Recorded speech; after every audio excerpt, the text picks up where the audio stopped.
And we are recording. You're good to go. Okay, thank you. Well, welcome everyone to the first day of July. They say that summer doesn't really begin in the Pacific Northwest until July or the 4th of July weekend. So here we are. The regular board meeting of the Everett Public Schools Board of Directors is now called to order. If you would, please join me in the Pledge of Allegiance.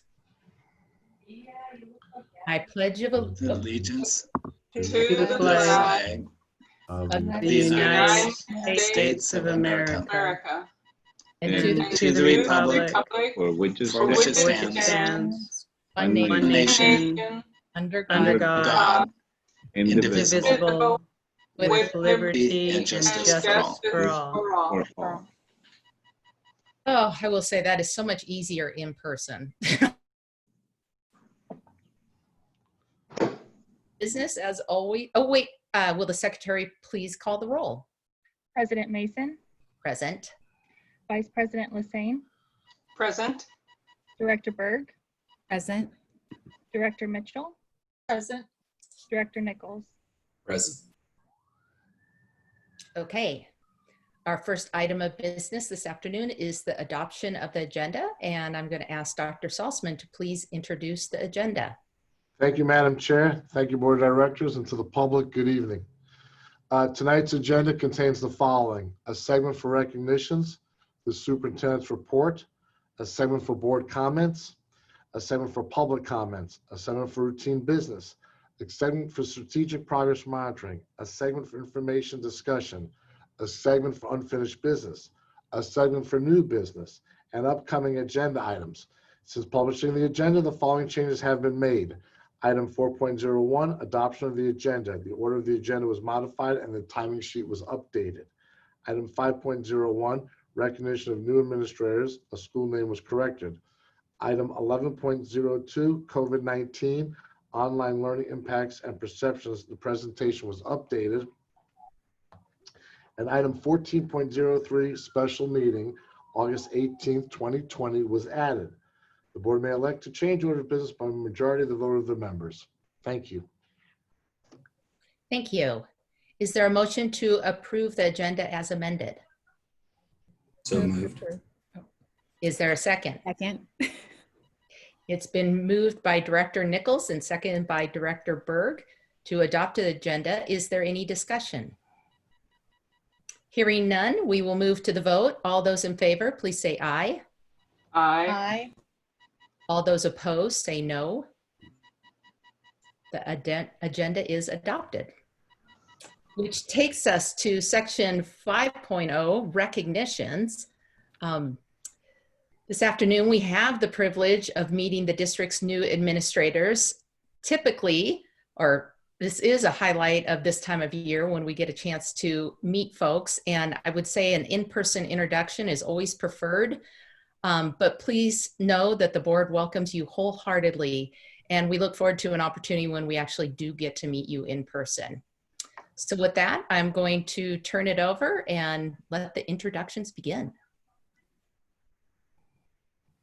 I think I'm going to kick it off this evening. Good evening, everybody. It's my pleasure to introduce Dr. Shelly Bolton, who's our new Chief Academic Officer. Shelly comes to us most recently from Marysville School District, where she served as the Director of Elementary Schools. And coming back home, really, after 13 years in Everett Public Schools. What's exciting most to Shelly about returning to Everett is working with Dr. Salzman and other dynamic leaders in this system who are always striving to lead for equity in the service of our students. So welcome, Shelly.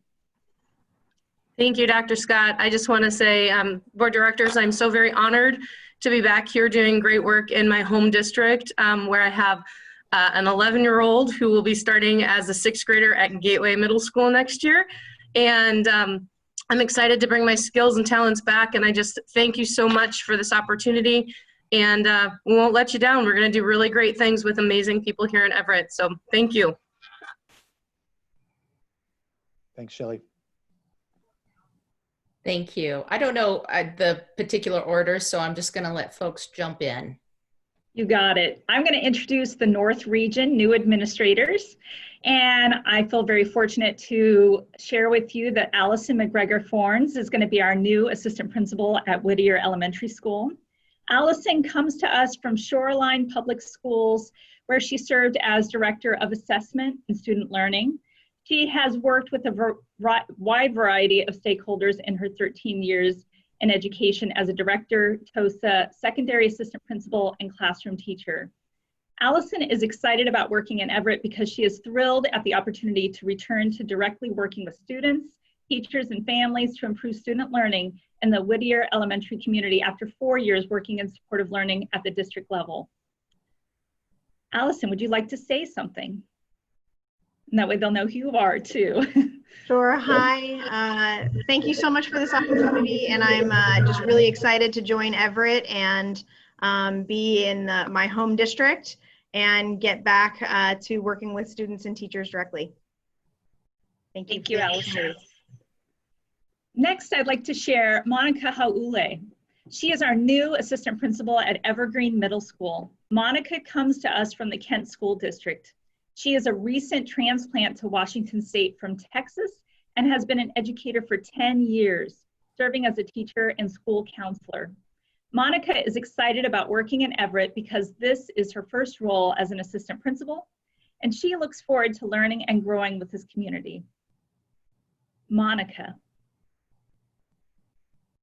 Oh, thank you so much for this opportunity. I really look forward to meeting and working and growing with all of you.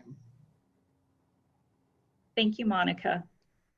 And finally, for the North region, I'd like to introduce you to Andrew. We refer to him as Drew. I hope that's okay with Drew. Drew Williams. He's our new assistant principal for Sequoia Online High School and Port Gardner. Drew comes to us from Redmond Middle School in the Lake Washington School District, where he has served as associate principal for the last 3 years. He has led efforts around equity, MTSS, and many other programs to boost student achievement. Drew is excited about working in Everett in hopes of helping students and families receive an equitable education while creating lasting positive relationships and closing achievement gaps for all students. Drew. Good evening, everyone. Thank you for this opportunity. I'm excited for this coming school year. Thank you, Drew. That closes out the North region. Okay, and I'm going to jump in next for the Central region. Before I introduce my new administrators, though, I would like to congratulate Dr. Saltzman on, I think it was a year ago, that was your first meeting. So you've completed the cycle. So congratulations. That's really exciting for all of us. I would like to first introduce Jessica Cornell, our new principal of Madison Elementary School. Jessica was most recently the assistant principal of Emerson Elementary. And she was also planning on being the summer school principal until she received the Madison principalship. But what's exciting about the summer school principal that she did is she, for the district-wide elementary summer school, she established a common Canvas platform, a common schedule, and common content with daily direct instruction via Zoom for district-wide summer school, to ensure a common experience for all of our students. And that was a major accomplishment, Jessica. So I wanted to start by thanking you for that. So Jessica is most excited about her new role in Madison because she has a strong desire to make a difference in the lives of students. And she believes it's a privilege and a responsibility to provide the best education possible for students. And entering the building of Madison has provided her with a newfound purpose and a challenge that she is ready to take on. And so welcome, Jessica. Thank you, Dr. Lancaster. To the Board of Directors and Dr. Ian Saltzman, our superintendent, I thank you, and I am honored that you have allowed me to be the principal of Madison. Please know that I am willing and ready to take on the challenge, and that those are my heartbeat now. And I am a Husky and I'm proud. To the community of Madison, my students and my staff, game on. I am ready to lead alongside of you, and we are ready to take Madison to the top. And to my family and friends that are on tonight, I thank you for your contribution of the woman I am today. You have taught me to lead with passion and a caring heart, and that is what I am here ready to do at Madison Elementary. So I thank you. Well, thank you, Jessica. Next, I would love to introduce our new principal at Emerson Elementary, and that is Blythe Young. Blythe is most recently the assistant principal at Jackson High School, and we're very excited about her transition. Blythe is bilingual, and she's passionate about student learning. She's most excited about leading a school in the creation of a dual language program where she can bring her experience with multilingual and multicultural education to students, staff, and community, and build a real student-centered program. So welcome, Principal Young. Great, thank you so much. It really is an honor to be named principal of Emerson. It's a wonderful demographic that I feel really connected to already. It's a privilege, and I'm really looking forward to bringing the asset-based model of dual language and being bilingual and bicultural. So thank you so much. All right. Next, I'd like to introduce Larissa Fuller, who will be our new assistant principal at Silver Lake Elementary.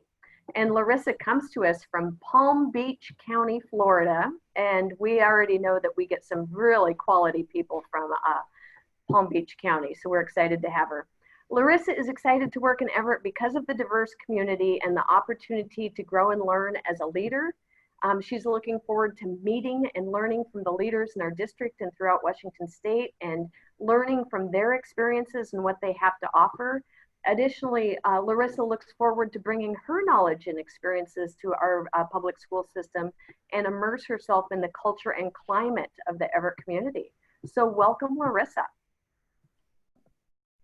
Thank you so much. I just want to take this opportunity to say thank you for this chance, and I'm really excited to be part of the Silver Lake community. All right, thank you, Larissa. Next, I want to introduce Stephanie Kirkpatrick, who will be the new assistant principal at Penny Creek Elementary, and Stephanie is coming to us from the Mukilteo School District. Stephanie's excited about working in Everett because she's heard wonderful things about the district's commitment to student learning and expanding equitable practices. She can't wait to meet the Penny Creek staff, students, and community and begin planning for this upcoming year. And she can't wait to move into her new office when the carpet is finished being installed. So welcome to Stephanie. Thank you, and thank you, board, for this opportunity. Ready for this next step in my career and this opportunity to serve kids in the community. I have, like Shelly, an 11-year-old going into middle school. He'll be at Evergreen Middle School. And so I'm also thrilled to be on the same calendar as he will be. And I am just super excited. So I'm gonna get started. Thank you. All right, thank you, Stephanie. And finally, I am pleased to introduce Alejandro Vergara as our assistant principal of Everett High School. Alejandro most recently comes to us from Othello, Washington, where he served as a principal at Othello High School. During his time there, he worked to make AP courses more accessible to all students, increasing both AP scores and graduation rates. Alejandro was born in Acapulco, Mexico, but he grew up in Manson, Washington on Lake Chelan since age 15. And through conversation, I'm personally very excited because he taught for a year at Rondo Elementary, which is where I attended. It was a 3-room schoolhouse when I went there. It's a little bigger now, but we have that common experience. Alejandro is excited about working in Everett because he is a social justice leader. And he's heard that Everett is taking equity very seriously. And he really believes he can contribute greatly to the district-wide equity focus by reaching more disenfranchised students and historically underserved communities.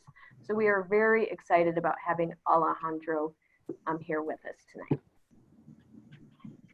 Thank you, Board of Directors and Superintendent Salzman. Thank you for the invitation. It's been a long time coming.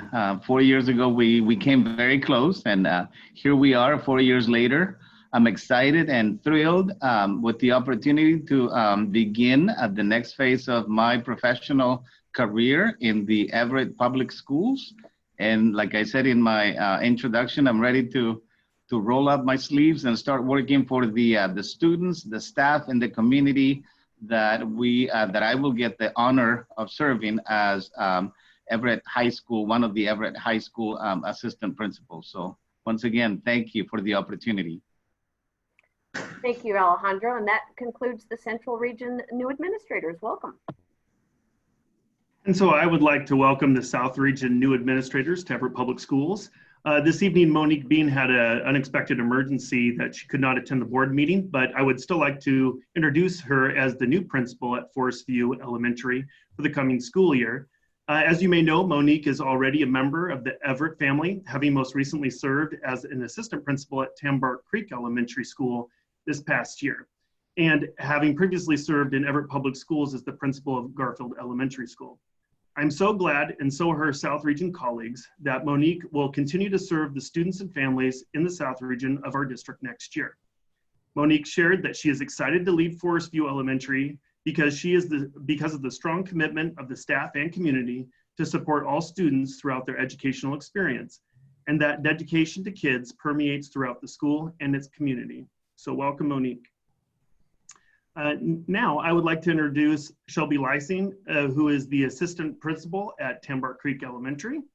Shelby lives in Snohomish County and comes to Everett from Allen Creek Elementary in the Marysville School District, where she recently completed her administrative internship this past school year at Pinewood and Allen Creek Elementary Schools. Shelby has previously taught grades 2, 4, and 5, and 4th grade highly capable, and most recently served as a lap intervention teacher. Shelby shared that she is excited to work in Everett because she will be able to learn and grow from like-minded leaders and build meaningful relationships with students, teachers, staff, and parents that will positively impact the community. Welcome to Everett, Shelby. So much, board and Dr. Saltzman, for this great opportunity. It's an honor and a privilege to be working for the Everett Public Schools. Thank you for again, giving me the opportunity. I'm excited to get boots on the ground and getting to know the parents and students and the community at large. So again, thank you so much for this opportunity. It means a lot. Great, thank you, Shelby. And next, I would like to introduce David Campbell as the assistant principal at Gateway Middle School. David is coming back to Washington State from having served as assistant principal and acting principal at Mammoth San Manuel pre-K-12 school in the state of Arizona. David previously has served as a dean of students at Cascade Middle School in Auburn, Washington. While in Auburn, David also taught math, technology, and music. During his career, David has coached and taught in Washington, Virginia, Oregon, and Indiana. David is excited about working in Everett because of our commitment to collaboration. Teamwork makes the dream work. Also, David shared that everyone in Everett that he has spoken to so far has shared a commitment to give the best education and experiences possible to our students. And with that, he wholeheartedly agrees. Welcome to Everett, David. Good afternoon, everybody. I am really, really excited to be here. I thank you for this chance to serve the kids of Everett. And I'm just looking to get in there, roll my sleeves up, work with what I hear is a great staff to serve every single student and family at Gateway Middle School. Thank you again. All right, next up, I'd like to introduce Belinda Mountjoy as the assistant principal at Heatherwood Middle School. Belinda joins us from Fullerton Joint Union High School District in Fullerton, California, where she has served as assistant principal since 2015 and most recently as the assistant principal for student affairs. Belinda also worked in the Phoenix Union High School District, serving as Dean of Discipline, Safety, and Security, as well as the Special Education Facilitator at Cesar Chavez High School in 2007. Belinda is excited about working in Everett because she understands Everett Public Schools to be a progressive school system that provides comprehensive supports for all students and their staff. She looks forward to contributing her leadership skills to a warm and welcoming school community. Welcome to Everett, Belinda. Good evening, everybody. I am blessed to be here. Thank you so much for the opportunity. I look forward to beginning my school year, making really strong connections with families, with students, with staff, with the community. So thank you again. I really appreciate this opportunity and I can't wait to get work started. So thank you. All right, and then joining the Henry M. Jackson Wolfpack next year as an assistant principal is Eric Hines. Eric joins us from Arizona's Sandra Day O'Connor High School, where he recently served as an English teacher and teacher leader. Previously, Eric has served as principal of Pullman High School in Eastern Washington and as the administrator of teaching, learning, and student transportation in the Pullman School District. He taught English and video production at Arlington High School for 7 years before becoming assistant principal there for 4, working alongside our very own Chief Informational Officer, Mr. Brian Beckley. Eric is excited about coming back to Washington State and working in Everett Public Schools because he will be working with students and families again right out of his own backyard. Welcome to Everett, Eric. Thank you so much, Board and Superintendent Salzman. I am very grateful and blessed to be back in Washington. This is my home and where I'm from, and I am already so impressed with the big hearts and professionalism of the staff of Everett and Jackson, and I'm very excited to be a part of that team. So go T-Wolves. And finally, joining Eric and the Jackson Wolfpack next year as an assistant principal is Danny Mandel. Danny joins the Jackson administrative team from Monroe High School, where she has served the past 2 years as the Dean of Students and Athletic Director. Danny completed her administrative internship this spring and earned her administrative credentials through UW-Bothell LEDE program. Previously, Danny was a health and fitness teacher, leadership teacher, and ASB advisor at Bothell High School. Danny said she is excited about working in Everett because Everett is a district that focuses on strong relationships with students, staff, families, and community, creating an educational environment for all students to achieve success and celebrate their success along with their educators. Welcome to Everett, Danny. Thanks so much. I really appreciate the opportunity to be a part of the Everett Public Schools. I had a great first day here, and if this is any indication of the year to come, I'm really excited to be a part of this team. Thank you. And that concludes our new administrators. Well, thank you. Welcome, everyone. This is so exciting to see all the faces, and clearly I would say we got the best pick out there. So we welcome you all and look forward to meeting all of you in person, hopefully in schools at some point. We'll know more about that soon, right? Okay, so we're going to move on with the meeting, and that takes us to section 6.0, which is the superintendent's report. Dr. Salzman, what do you have? Thank you, Madam Chair. Again, to all our new hires, congratulations and welcome to Everett, and you coming to the best district, and we know that we have the best people, so we're just so happy. Can't thank you enough for joining us, but I want to take a minute just to thank your families now, because I know being an administrator, the hours that you give up to serve all students and families. So if your families aren't on the line, and I know we taped this, I want to thank your families for letting us have you for all the months during the school year, for all the hours. So welcome, and to thank your families for letting us have you and be part of this team. In my report tonight, I want to thank the presenters that are going to be presenting tonight on how the year went during the COVID. We're going to have teachers and parents and I believe a student, because we want to get your input and see how it went. And then to our community, we're engaging our community right now in what it could look like in September. And those meetings have had some nice numbers, and we're going to continue engaging our community as we embrace for what's ahead of us. And as we enter the summer month, I just want to encourage our entire community to continue being safe. It's so important, and I know that you're going to do some enjoyment this summer, but wear a mask and be safe. And it's just important because, you know, as we all read the papers and the news media where we're at with this. So just really want to stress that. And again, to thank everybody for a fantastic year, a very challenging year that it was, but just working with our great team. And we faced many challenges. We continue to face many challenges. I know as we work together, we'll accomplish great goals. So thank you. That's my report this evening. Thank you, Dr. Salzman. Now it is section 7.0, which is board comments. And this is an opportunity for directors to share any information as it relates to district business. And I'm going to start in the middle of the alphabet with Director Mitchell this time.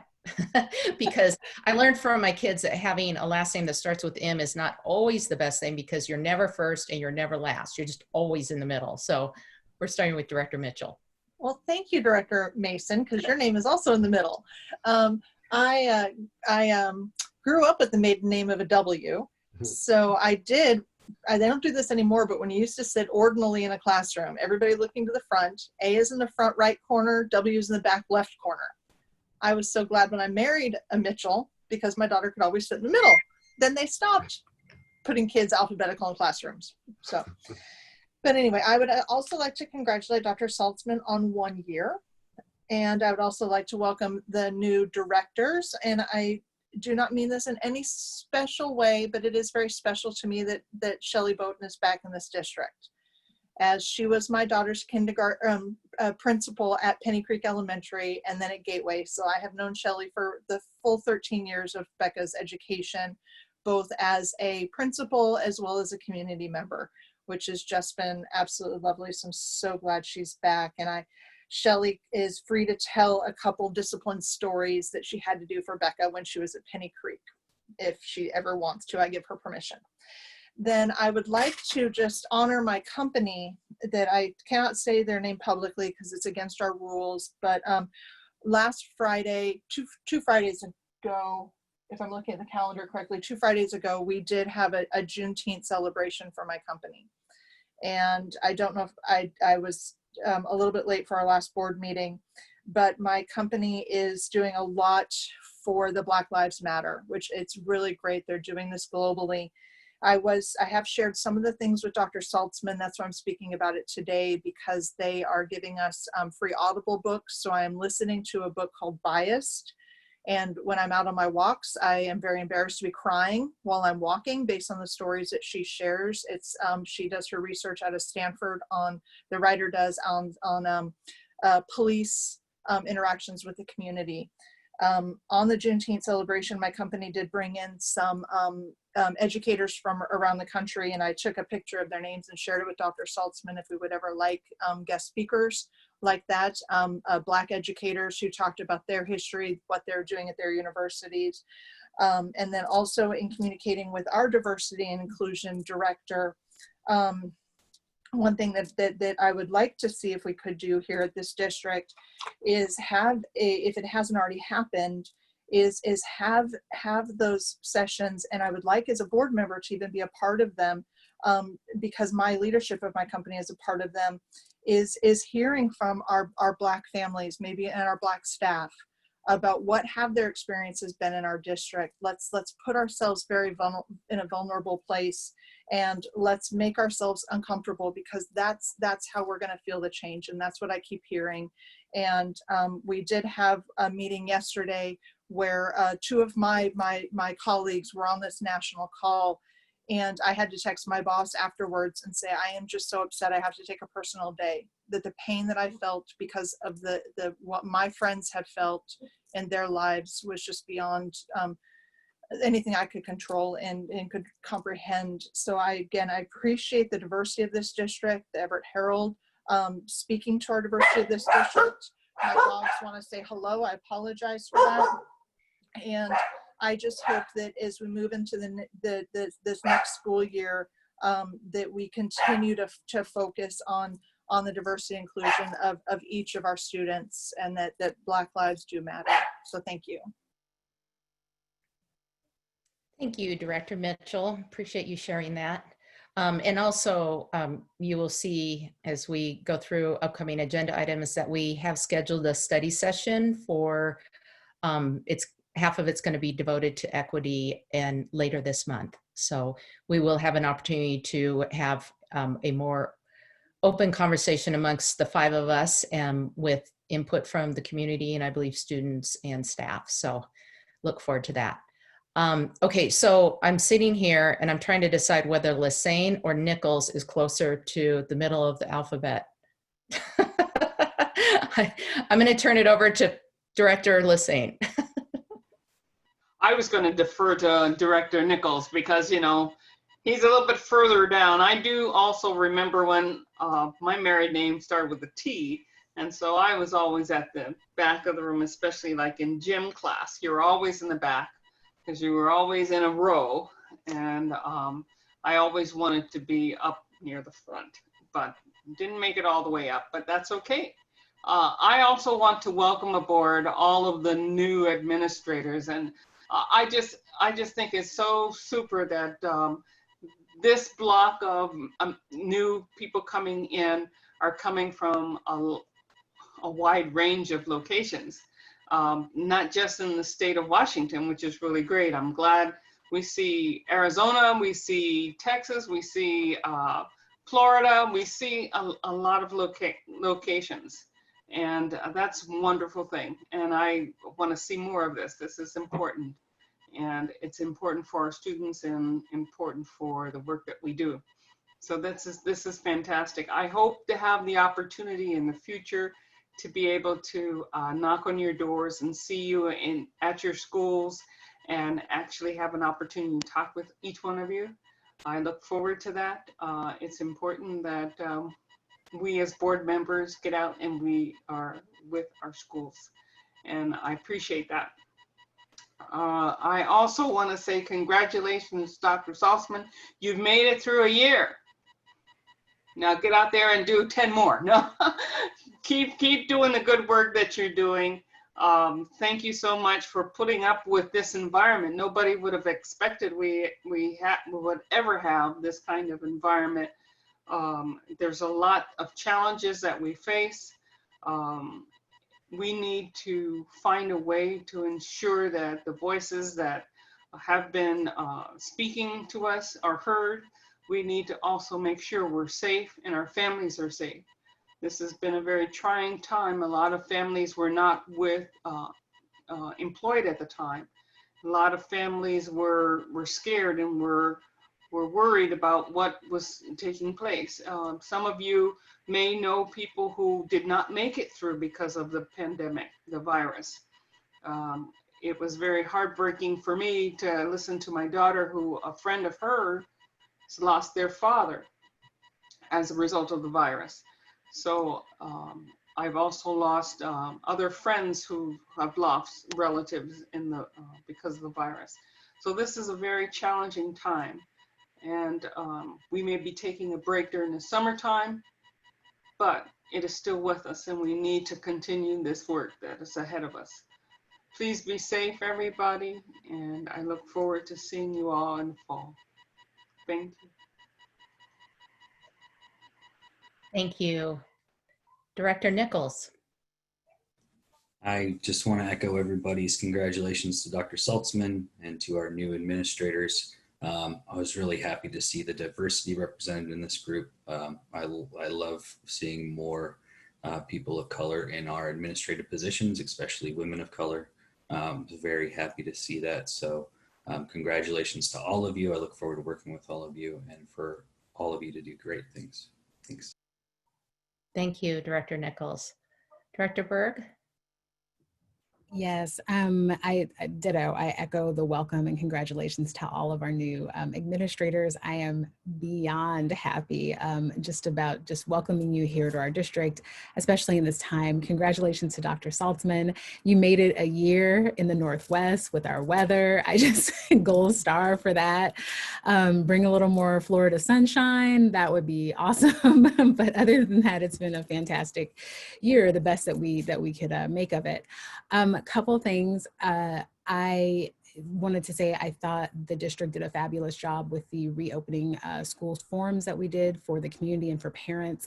As a parent, I sat through one, and I just want to say thank you to Dr. Bolton and Dr. Scott, who was in my little group, and they did a fantastic job of moderating that, and I'm assuming all the other groups were equally as well moderated.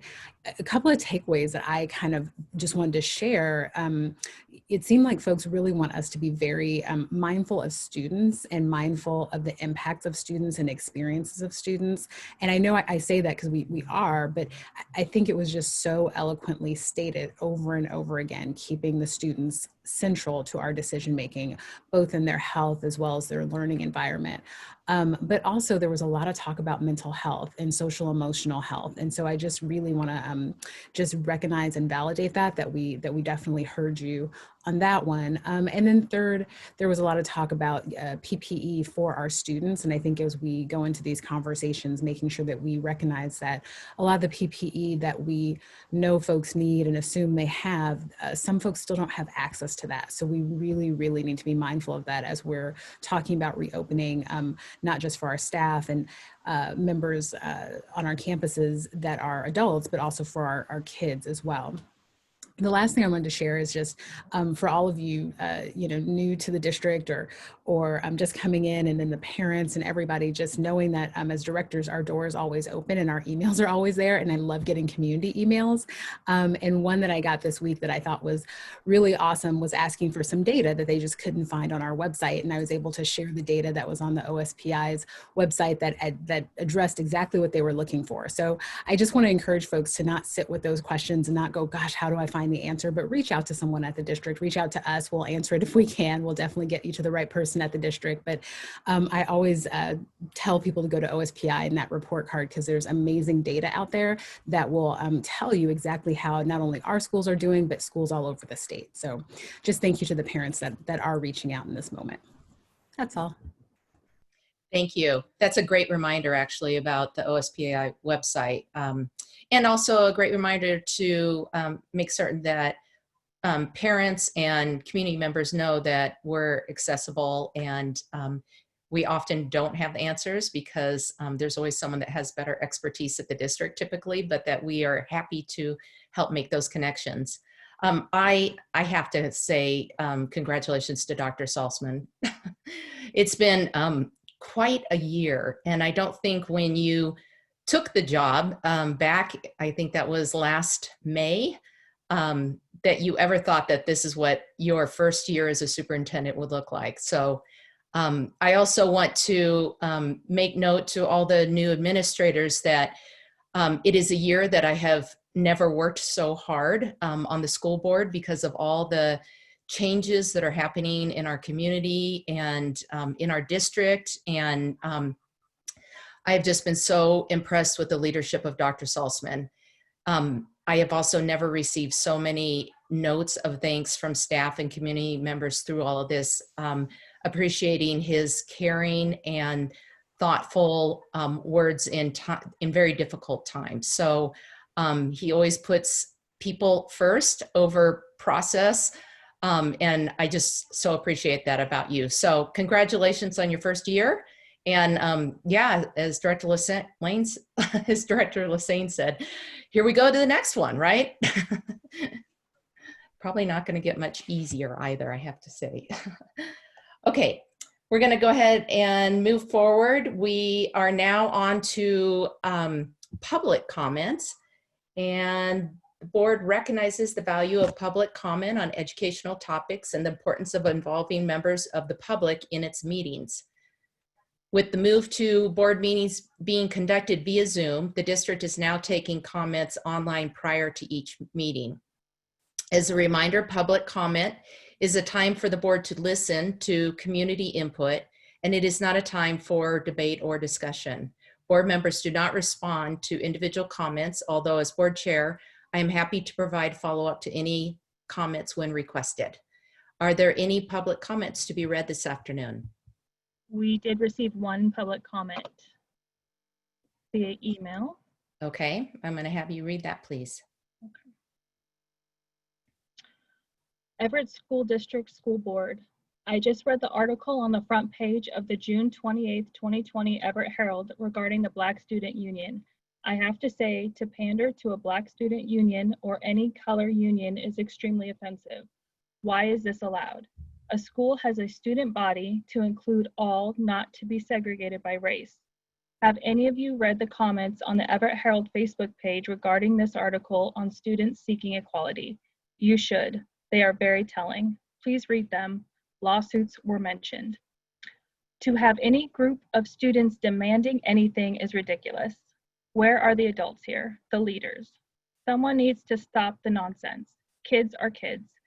and to treat one or two groups differently than others is just wrong. I say this because we had family attending Everett High School. The kids agreed LGBTQ, Blacks, and others were pandered to so badly they got away with things other kids did not. They were often given preferential treatment. Oh, and if you called attention to this, you were ostracized. Is this fair? Someone please be a leader and let kids should know and understand you are not special. Everyone is treated equally. No special groups. Thank you for listening, Mrs. Dawn Ripley. That is the only comment received. Okay, thank you, Jamie, for reading that to us. We'll make certain that she receives a response on behalf of the district. And with that, I'm going to move on to section 10.0, strategic progress monitoring. And this is the time of year, the end of the year, when we get our strategic end of the year progress report for 2019-20. And I believe Mike Gunn's going to kick us off, but several other folks are involved in reporting. Madam Chair, Madam Chair. Consent agenda, may I read? Yes. Oh. Point of order. Oh, hold on, let me go back. I zoomed too fast forward. That's okay. I'm sorry. Thank you so much for calling that to my attention. We do have the consent agenda to approve first, and I'm going to have Dr. Salzman give an overview, please. Thank you, Madam Chair. And again, I just would like to also thank, before I read, the HR department, because they were quite busy as we filled these vacancies that you saw tonight. So I'd like to call out the HR department because this is their busy, busy, busy time. So that Debbie Kovacs and her team, they did an amazing, amazing job. And I want to call them out this evening. And thank you for your compliments this evening. And I always want to improve, so I still have a long way to go. So thank you very much. But again, thank you, HR department, for the great work. Consent agenda this evening is 9.01. The board consent agenda includes repetitive business items such as meeting minutes, personnel actions, expense vouchers, surplus lists, gifts, grants, and recurring contracts. Sometimes includes items that occur less frequently but are of routine business nature. The items are usually reviewed by the board in the Friday report, 1 or more weeks before the board meeting. This gives our directors the time to ask staff questions or to consider discussion about the policy implication of those items. The board votes on the consent agenda in a single motion. By its definition, a consent agenda is not debatable. In the case of this consent agenda, the superintendent's office received no questions or comments regarding these items. The consent agenda is presented as published for board approval. Thank you. Thank you. A motion to adopt the consent agenda is in order. So moved. Second. It's been moved and seconded to approve the consent agenda. Does any director wish to remove an item from the consent agenda and place it in the new business section of the agenda? Hearing no requests, we will proceed to the vote. All those in favor say aye. Aye. Aye. All those opposed say no. The motion carried. Oh, sorry.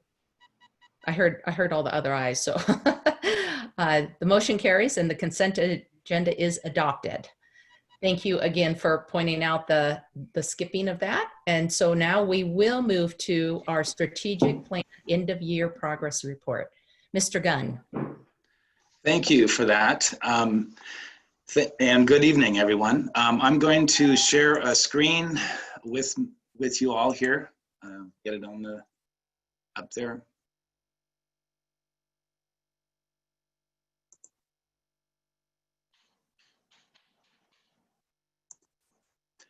Okay, so I'd like to make sure that you all can see the screen, the presentation up on the screen right now. Okay, good. All right, so once again, good evening. Tonight I have the pleasure of presenting to you highlights of the work completed this year to implement our district's strategic plan, along with 7 other members of the superintendent's cabinet. Each of our presenters tonight will be invited up by the prior presenters so that we can move this along smoothly. And I will try to do a good job of advancing the slides at the appropriate times. This presentation accompanies a 13-page end-of-year strategic plan progress report that is attached to board docs. This report describes the highlights of the district's work this year to educate, prepare, and inspire our students for the future. This report itself is designed to be a very readable overview of our progress, much like an executive summary, and provides the reader with a variety of links to more detailed documents in DocuShare and board docs if they want to dig deeper into the topics and issues mentioned in this report. I believe it is appropriate at this time to mention that while this report and the presentation are not intended to provide a complete retrospective look at the events that have shaped our lives and our work this year, certain key events such as the coronavirus, new superintendent, 2 new board members, and certainly recent demonstrations for racial equality and justice, to name a few, have clearly influenced our work and will continue to do so well into the future. So at this point, I would like to invite Dr. Peter Scott, our Deputy Superintendent, to lead us off with highlights from our first strategic priority area, teaching and learning.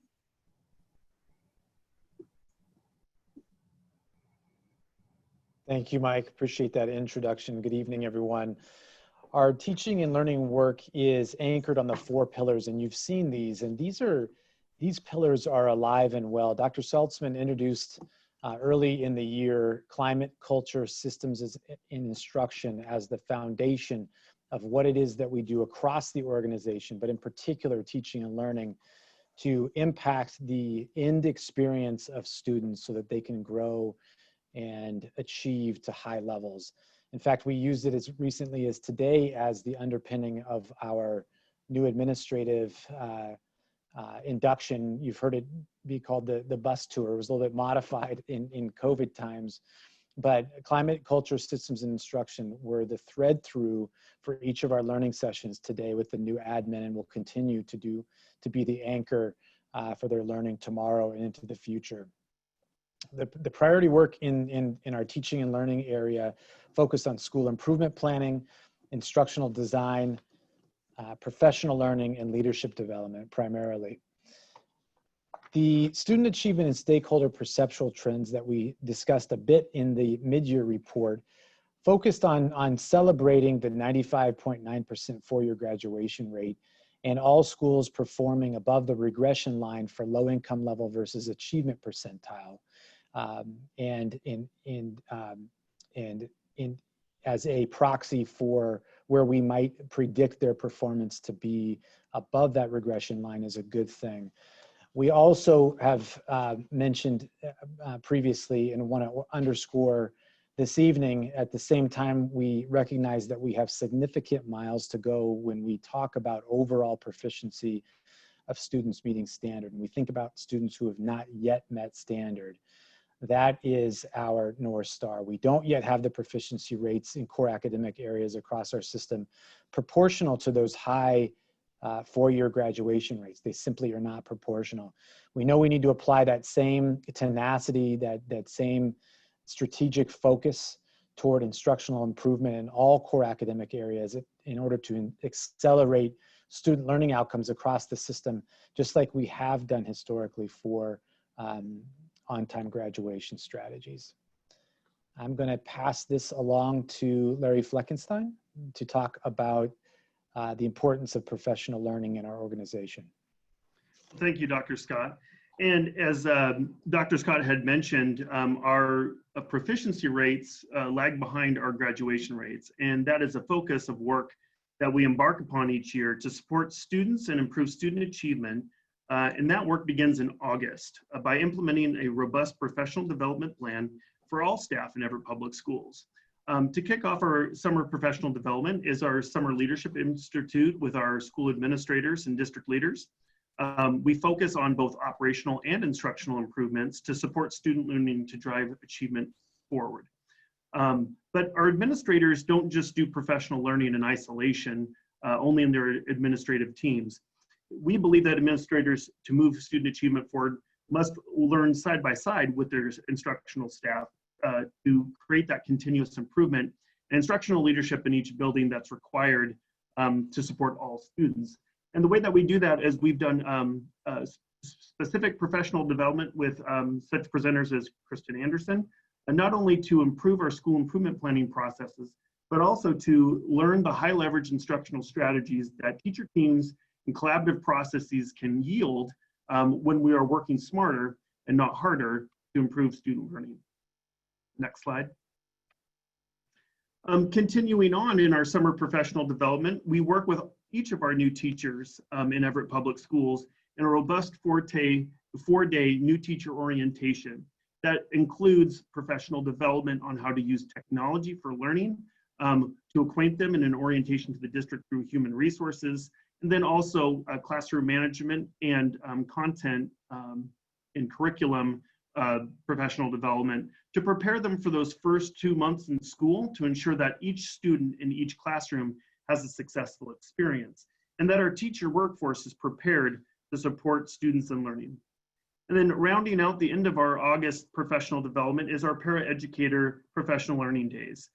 This past year, 500 paraeducators worked over 2 days with district leaders to develop and enhance their tools to support students in learning and student safety, but also to build their cultural competency skills and communication strategies to support kids at school. And now I'd like to turn over the presentation to Dr. Jeannie Willard. Thank you, Larry. I'm here to share the instructional reviews. The instructional reviews were a process that Dr. Saltzman brought with us and introduced our schools to. All 27 schools participated in one at their school starting in November, and we wrapped up somewhere in the middle of February. The instructional reviews are a process to better understand teaching and learning in our schools. It's intended to improve learning at scale using the lenses of equity, capacity, and support. So the review itself, what it looks like is we start with a review of data that's presented by a principal, and then it's followed by a team of district support where we engage in classroom observations using a walkthrough protocol. Then the observations are followed up with a debrief and reflection of the observations of all the classrooms that were visited. The team debriefs the GLOWs. You can see a poster there. We put together a poster, the GLOWs, which are the celebrations, successes, and established practices we would like to see continued. They are the best practices that demonstrate the implementation of curriculum and programs with fidelity. Then the team also debriefs GROWs. These are areas for growth. I'm still on the previous slide. They may be wonderings. They're things that we want to build on, and they are also the things that we build the 3 big rocks. These are the problems of practice.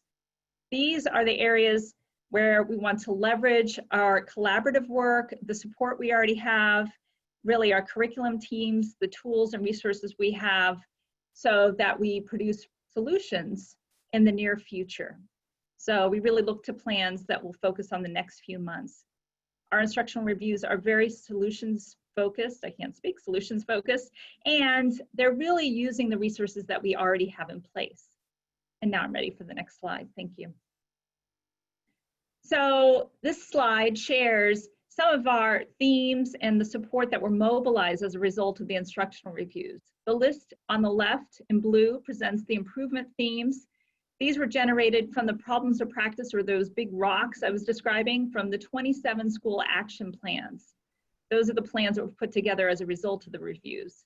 And the list in orange are a list of the different types of support that were put in place as a result of what we saw when we were out in schools.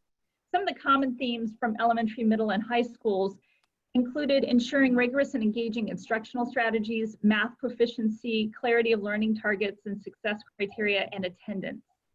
And implementing targeted interventions and progress monitoring tools such as iReady was a theme across the elementary schools. And then we saw leveraging technology as a theme more so at the secondary level.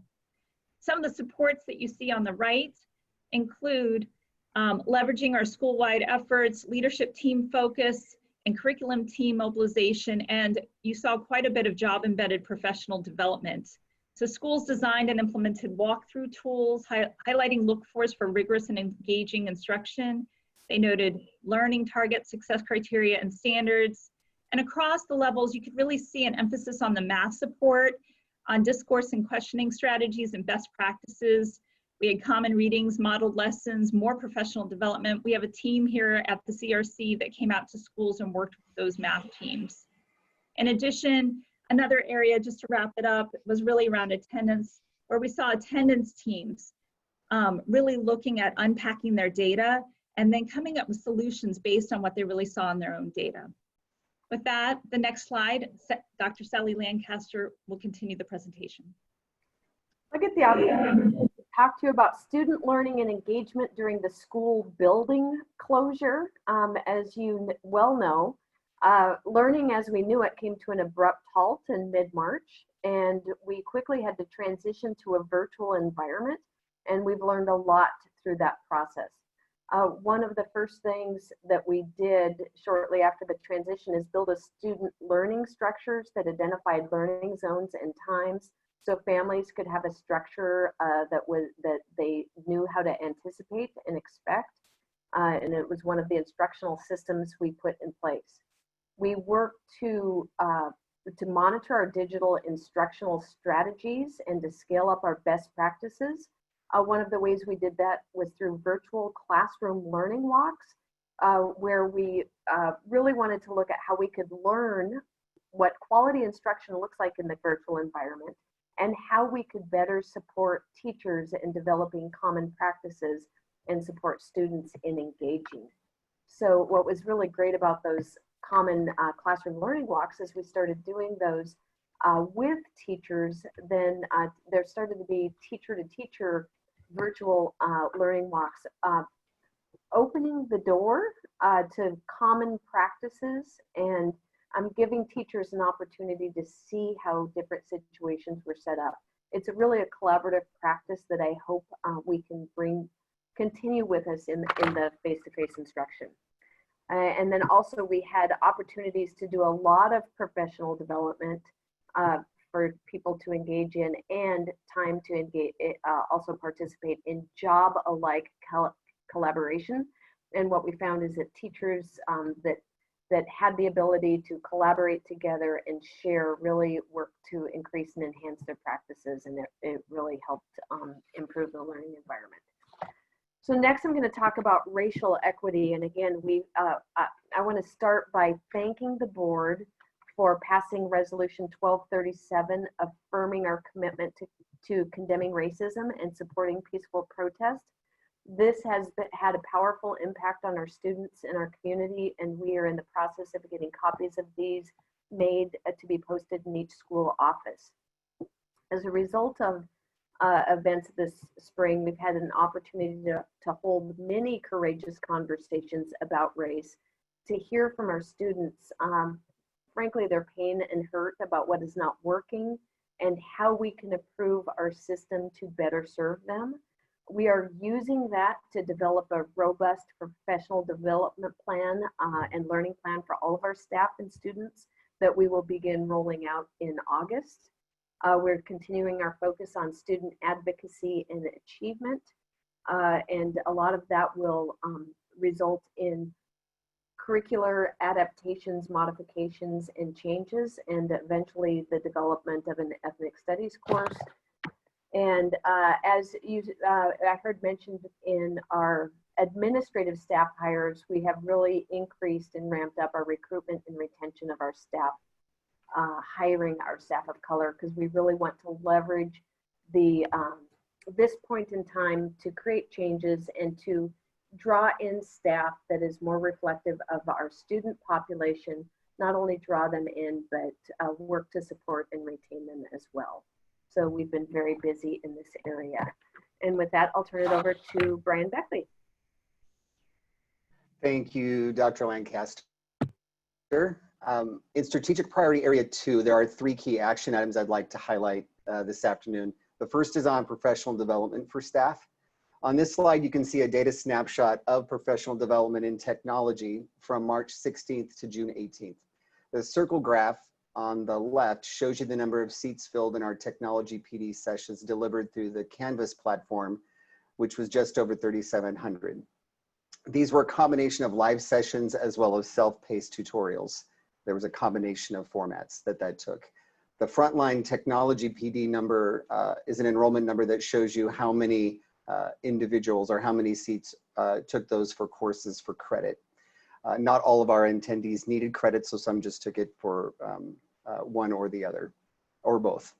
Staff were hungry for live Zoom sessions, we found, and as you can see, one of the reasons for that is they could ask questions of the presenters, and that bar graph, as you can see, shows the top 5 topics for the technology PD and the number of attendees at each of those sessions. You can go to the next slide, Mike. Our increase of technology to ensure access as we continued towards one-to-one district-wide was another focus this year. The influx of technology has helped our students and our families in many ways as we have negotiated the COVID-19 pandemic. Prior to distance learning, there were 9,876 devices and 500 hotspots being used at home for our high school students and our 3 middle school one-to-one sites. After deployments during student engagement, another 3,942 devices and 400 hotspots were handed out to the students at North Gateway and our elementary schools for at-home use, bringing a total of nearly 14,000 computers and 900 hotspots K-12 that we had out for students to use at home. On that graph, you can also see how plans for the fall, we will deploy another nearly 5,900 devices for our North and Gateway students, and the remaining 7 remaining 7 elementary schools going one-to-one next year. And that will bring a total of nearly 20,000 devices we will have, and we'll continue to provide hotspots available for students for use this fall. By the start of school next fall, we will have achieved that one-to-one student computer ratio that was in our integrated technology plan. So very, very exciting. The third goal area I wanted to share with you from our strategic plan is around network safety and security. That's a focus of making sure that we keep the network safe and we ensure that it's available for our users and people have access to it. So there's 2 graphs. The top graph outlines daily phishing attempts blocked from May to June. There's a high rate of email phishing attempts that continues, and we block thousands of phishing attempts weekly. Email phishing attempts try to fool email recipients into providing private or sensitive information to send back to their sender, and it can be a great risk to the system. So just wanted to highlight, we update our systems regularly. We understand, we educate our employees on what to look for. We understand that there's that human factor involved, and they continue to get more updated in their attempts, and we continue to make attempts to improve in that area. The bottom graph outlines blocked malware for the use with June as an example. And we have several data security platforms that I'm just sharing with you 3 as a sample. SafeLink checks the safety of websites before they are clicked and blocks access to sites with malware. Safe Attachment stops email attachments that might contain malware. And then we also have an anti-malware engine that monitors and blocks access to new and unrecognized network traffic. And this continues to be a focus for us. We'll continue to strengthen this, but wanted to make sure that you were updated on the efforts around keeping network safety and security updated. And with that, I will turn it over to Debbie Kovacs. Thank you. Strategic human capital work is about getting the best people in the right positions at all levels with the ultimate goal of positively impacting student achievement and success. Using the Urban Schools Human Capital Academy model, known as USHCA, we're moving from transactional at the department level to looking more broadly at how we can partner with schools and departments to do the strategic work through human capital management to attract, develop, and retain employee talent the organization needs. You heard more detailed information about that at the June presentation. The strategic human capital model is a shift where principals drive the human capital needs with human resources in service to them. Additionally, the model supports a partnership between human resources leaders and regional superintendents in support of principals as the human capital leaders. Components of the work using the USHCA model included transformation of our screening and hiring systems, shifting principal screening of applications to human resources, and moving from paper to online hiring practices. Secondly, interview questions were designed focused on who rather than what, using the targeted selection process. With principals and regional superintendents' input, we developed questions that are intended to identify applicants who are talented and can do the job that needs to be done while fitting in with the culture of the school. Questions are designed using behavioral event interview techniques to ensure principals and assistant principals are well matched to the school, to improve the rigor of the selection process, and to ensure that each applicant has their best opportunity to present their qualifications for leadership roles in Everett Public Schools. The variety of new administrators you saw tonight is reflective of the new practices. And just as late as last week, we just completed training for all of our hiring managers in the targeted selection process. And lastly, we're in the process of developing the Preparing New Principals program, which is a pathway for high potential assistant principals in the district to principalships. The program is built around a series of job embedded learning experiences and performance assessment tests, so that if the assistant principal successfully completes the program, they will be eligible for placement in a principal role. The team led by Dr. Lancaster, the program will launch in August 2020 and will run for 1 year, and then following years will be a 2-year program. It is intended to build leadership capacity in a grow your own concept, as well as retain our leadership core. Next, I'll talk about classified professional development. As Larry mentioned earlier, there were 500 paraeducators who attended in August. They were given the opportunity to complete additional fundamental course of study training during the remote work period through state online courses and district offered online courses, allowing paraeducators to complete the full 28 hours of the fundamental course of study earlier than required by the state. Additionally, professional development clock hours provided in 2019-20 and 2021 to paraeducators who have completed the full 28 hours of the fundamental course of study may be applied toward earning their general paraeducator certificate or their subject matter certificate. Online professional development opportunities were expanded during the remote work period due to school closures, with over 160 online classes being offered since March 2020. Paraeducators were given the opportunity to complete an in-person equity course as part of the district's fundamental course of study offerings, as well as an opportunity to complete this course online during the remote work period due to the school closures. Work has begun on planning paraeducator professional development for the 2021 school year, which will include fundamental course offerings for those who are newly hired and for those who will have not yet completed the full 28 hours. And now I'll welcome Jeff Moore. Thank you, Debbie. Effective management of resources.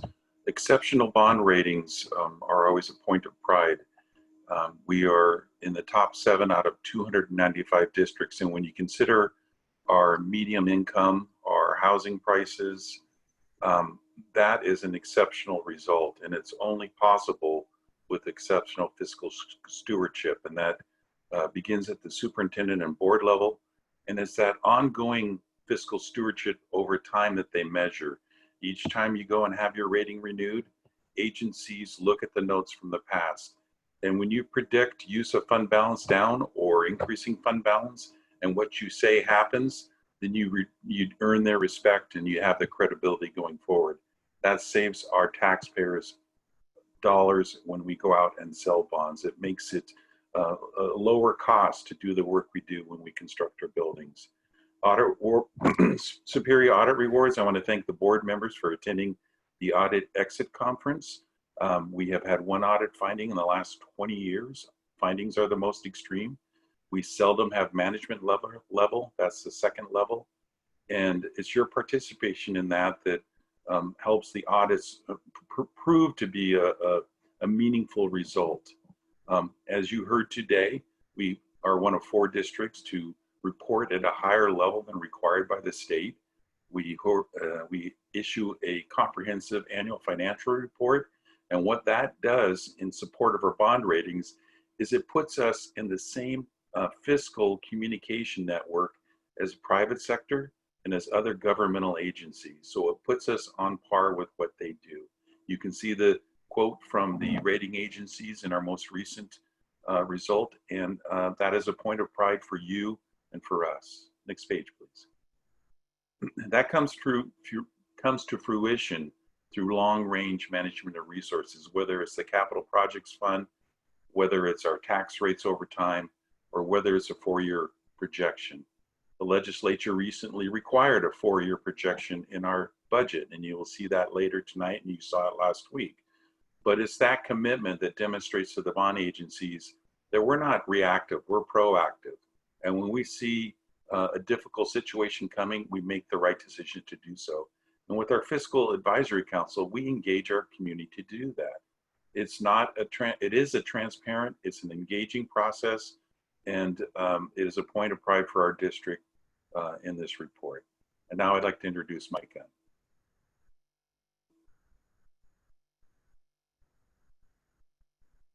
Who's on mute?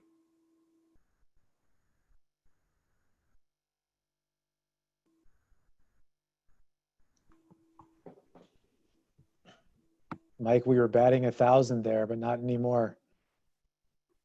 You know, I have some learning to do on this. Thank you.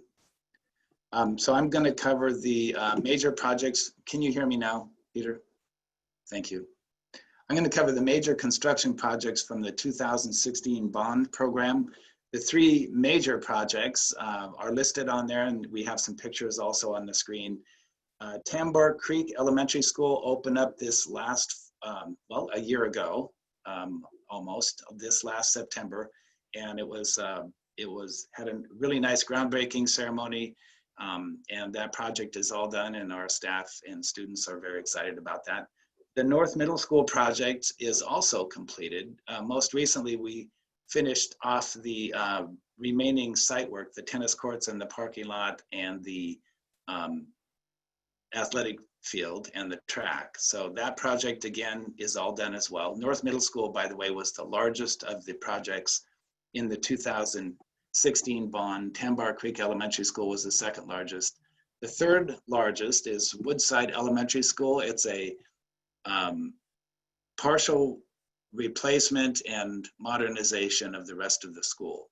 So that work has been underway. Actually, the first classroom building modernization is already completed, and the new front office building with the library and the front office areas shown in the drawing down below, that is going to should be finished by the end of the summer as well. And the remaining portions of the project will continue on, and that work should be all done by the end of the summer in 2021. One of the big projects that has been that we've been working on for quite a while now is running of a bond proposal in 2020. Right now, it's scheduled for August 4th, which is just a little bit over a month from now, $317.4 million. This bond proposal was generated, the recommendation came out of a community-based committee that looked at a lot of different needs in the district and recommended to the superintendent, who forwarded on to the school board, a recommendation for this package. Approved by the school board, it's now again going to be on the August 4th primary election ballot.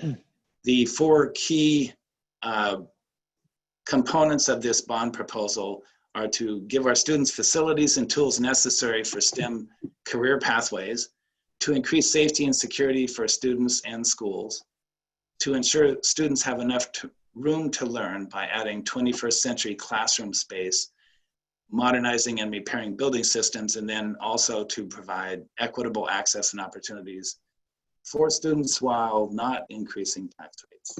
And that is a wonderful bond proposal, and we're all excited about it. With that, now I'm going to ask Dr. Peter Scott to step back up to the microphone and take over. Thank you, Mike. So this is the 5th strategic priority in strategic relationships as a bookend to our presentation this evening. In the summer of 2019, we launched Everett Career Link, which was a partnership with the city of Everett to support high school summer internships. And in 2019, 15 employers representing 29 distinct work sites hosted 50 students in completing 90 or more hours of internship activities. And despite school building and business closures due to COVID-19, the Everett Career Link partnership did endure, in fact. The program had shifted, albeit to an online format, and over 45 employers have expressed interest in supporting the summer 2020 program. The Boeing Company continues to be a strong partner for Everett Public Schools. And the Boeing Company has provided support for the Core Plus curriculum as well as for equipment, which are foundational to the Cascade High School 3-credit manufacturing course.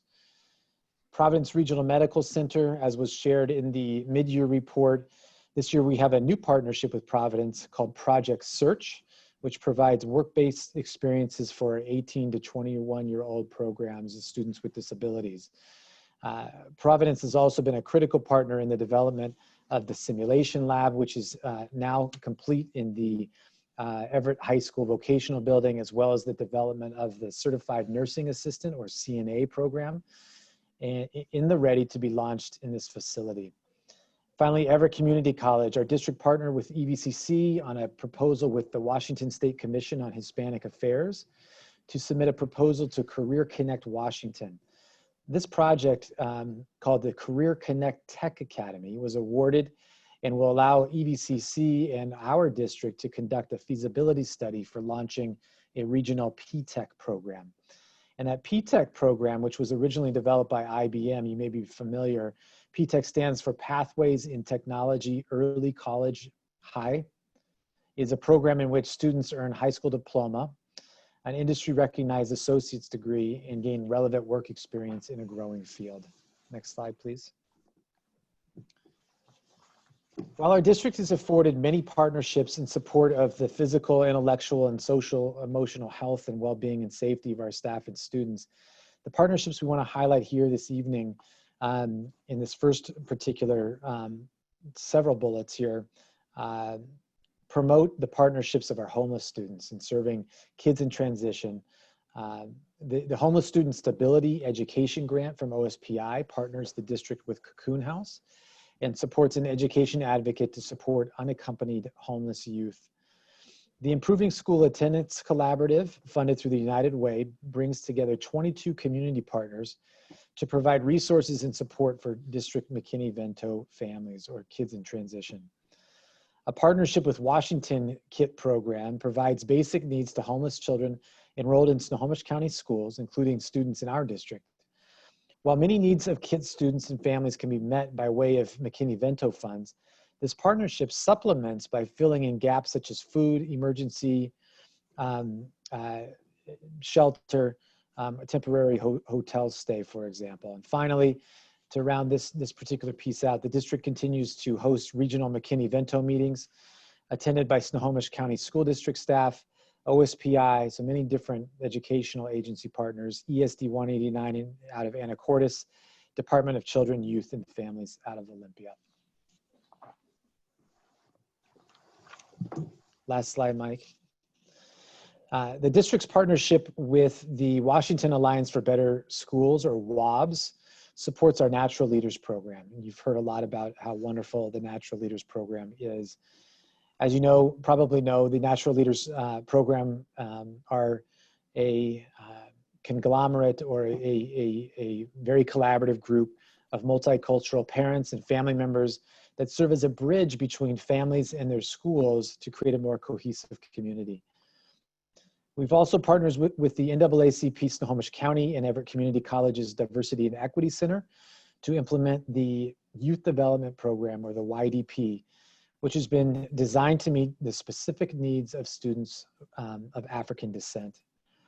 A partnership with the YMCA of Snohomish County that's been in place for many years, called the My Achiever Program, is designed to motivate disadvantaged or underrepresented youth to achieve higher educational goals and be wrapped around by the community. In addition to partnerships to implement formal programs, the district relies on partnerships for the ongoing work of the district, multiple partnerships. As an example, members of the Communities of Color Coalition participated on the committee to adopt the high school mathematics materials recently, as pictured below.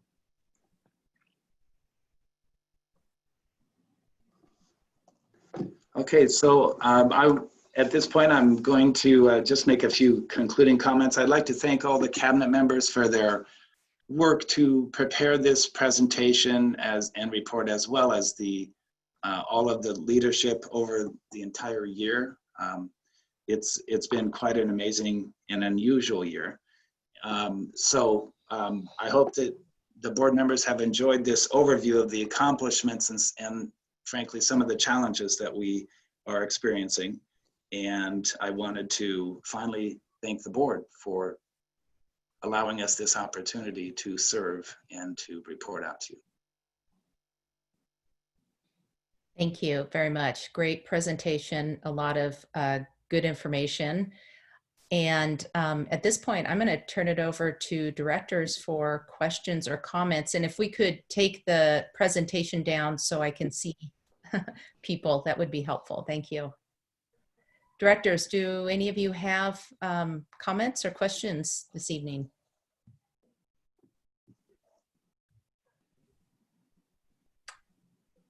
I do. Go ahead, Director Burke. Sorry, I was like, call on me, please. No. So I just wanted to thank everyone for that wonderful presentation. It was really informative. And I just particularly wanted to kind of comment and point out, I don't think it was fully said, but just with that IR process, equity was built in and baked in, and that really impressed me.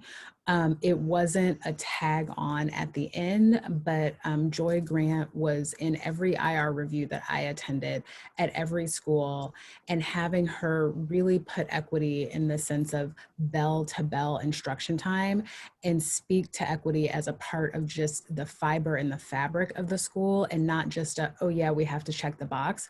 That stood out to me from day one. So I just wanted to say kudos for that. I know Dr. Saltzman had a lot to do with that, but Joy, if she's on, it was just great to listen to her work directly with folks at the school about how they could be either doing better or doing more, or kudos for what they were doing. So I just wanted to really point that out, and hopefully that continues next year in the IR process, because I think it's really, really important to have that piece of it there.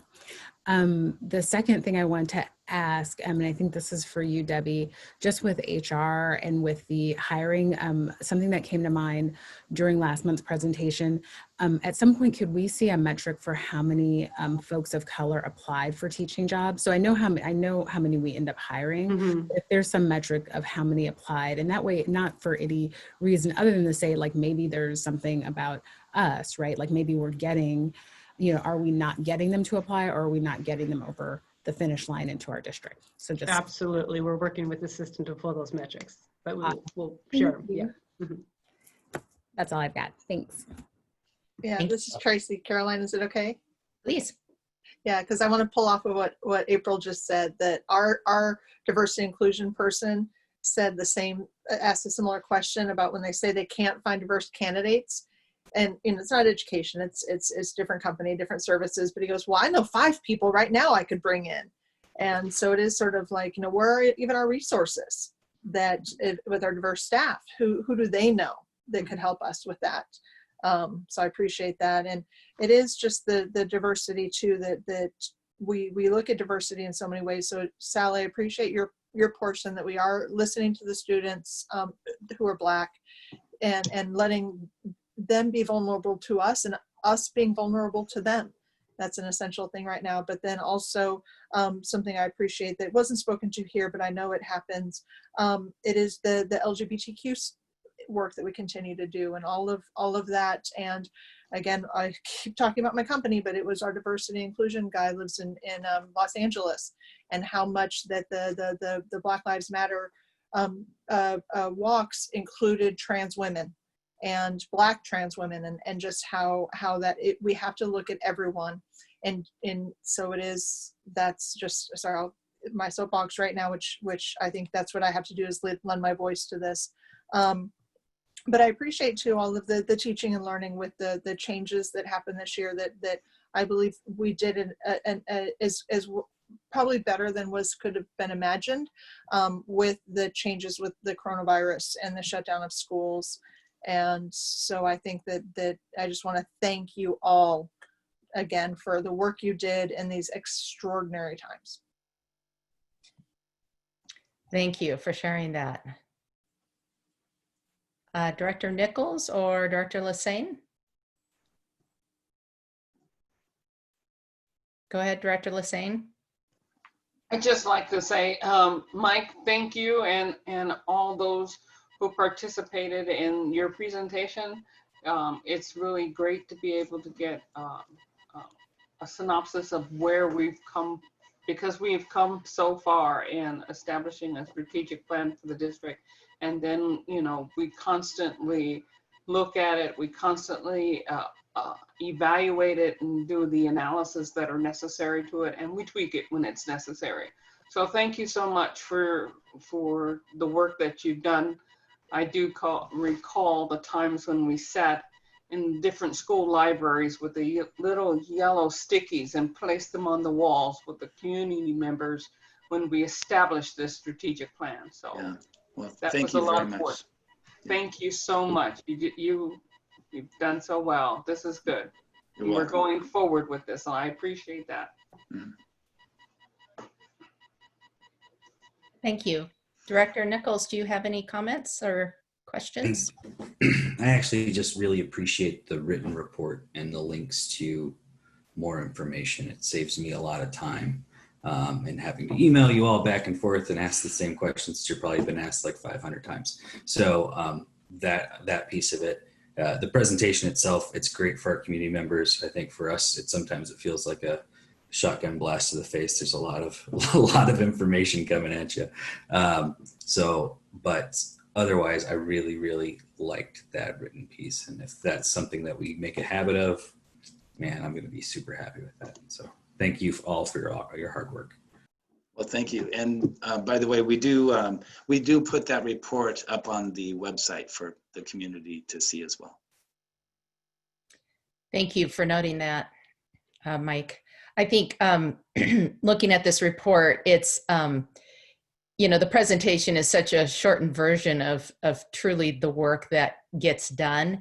And it's important to capture the highlights, but I think we all know it is so much more than, what was it, 23 slides. And I like how you wove into this year's presentation some of the changes that had to be made in light of school closure. And I look forward to seeing our next presentation or our later presentation after the break on the COVID shutdown to really delve into that and understand a little bit in more detail what that looked like, and hearing from the people who lived and breathed it every day, our educators and our students. So that will be a good addition to the presentation that we just saw. And then I also just want to call out, because the school year's over and I'm a little focused on August 4th, which is election day. And if you will note, we have not passed a bond in 4 years, and all of the major projects on that last bond are now wrapping up. And I know there's a few that will continue into next year or two, but we've really come to a point where we're getting to critical needs in our districts with the overcrowding. And it's difficult when we're not in our school buildings to be able to talk to people about the needs that we really have. And so I encourage everyone to the new administrators to learn about our district and learn about that bond. And I also encourage you to register to vote if you are new to Washington and our district. So it's not too late. You can have a voice in this on August 4th. So look forward to sharing more of that information with you in the future. Okay, are there any additional questions or comments from anyone? With that, we are going to move on to our information discussion items tonight, and we have two. Thank you, Mike, by the way. You're welcome. Thank you. I didn't need to roll right. on. And to start off, we have our third quarter financial update, and Ruth Floyd is going to walk us through that. Ruth? Good evening, everyone. How are you today? I'm just going to share my screen here.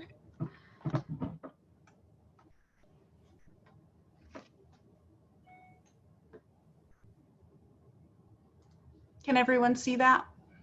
Yes. Okay.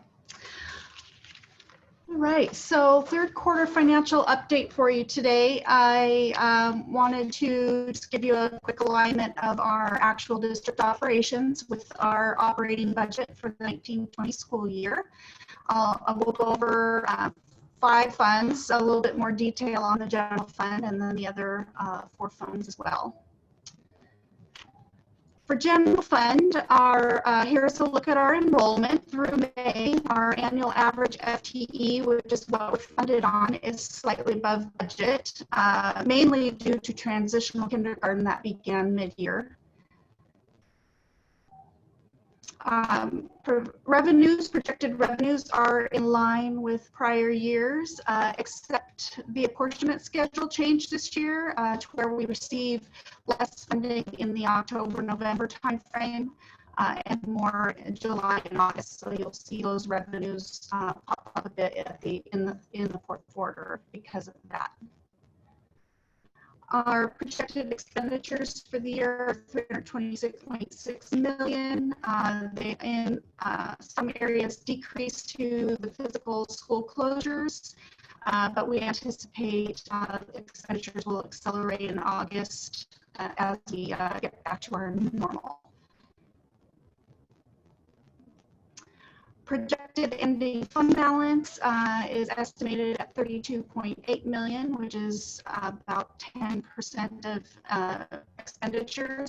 That's flat for the year, about flat for the year. And then for our other funds, capital projects revenues, state match collections, and lower capital levy moves the trend line a little bit off the prior years. So that's why you see some of those peaks and valleys that are different from other years. Appropriations or capital projects expenditures are in line with expectations, as is our capital projects fund balance. And that service balance was sufficient to pay on May 31st, sufficient to pay our bond interest payment on June 1st. Associated student body fund balance has flattened due to the school closures and the impacts from that. And transportation vehicle fund balance will remain at $200,000 until we receive our state depreciation revenues from the state of $107,000 in August. That was pretty cool, but I am happy to answer any questions if you would like to hear more details about anything. Thank you, Ruth, for the overview. Looking at the fund balance, I'm appreciative of our ability to move forward into the next year, given the unknown scenarios and unknown expenditures with the way that school is going to operate, whatever that looks like. There is certainly going to be additional expenditures in PPE, potentially if we have to do things like stretch classrooms to have multiple times during the day. So it's a nice cushion to have. So I really appreciate the conservative approach this year. And with that, I'm going to go ahead and turn the things over to other directors to ask questions. Director Lysine, do you have any questions? Okay. Director Mitchell or Director Berg? No questions. Great job, Ruth. Thank you. And everybody for the conservativeness, just like you said, Director Mason. No questions at this time. Thanks for all your work, Ruth. Director Nichols? Okay. We're good. All right. I believe that. Thank you very much. I appreciate you being here. See you a little later. Yeah, that's right.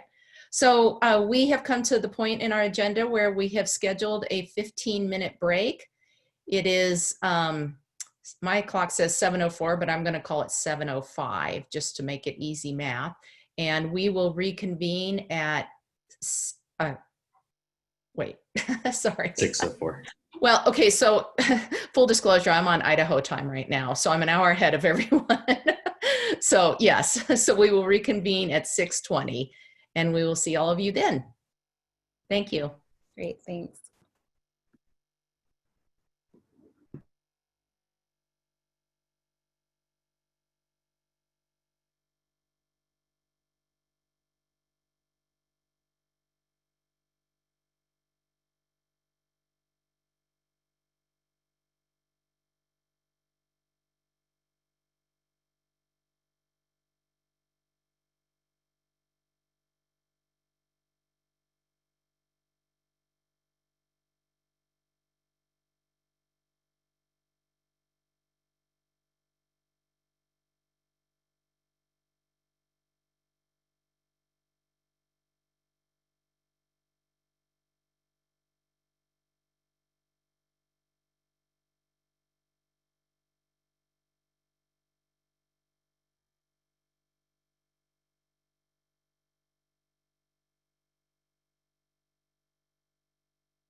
Jarrett, are you on?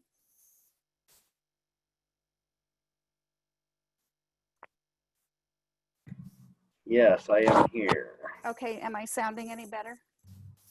Yeah. Yeah. Yeah, keep talking. Okay, testing. Can you hear me now? Yeah, that sounds fine. Okay, all right. Okay. Sorry about that. I don't know what the deal was. I switched Yeah. earbuds. It happens. Yep. Okay. Oh, okay, thanks. All right. Bye. Bye.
Okay, I think we'll go ahead and get restarted here.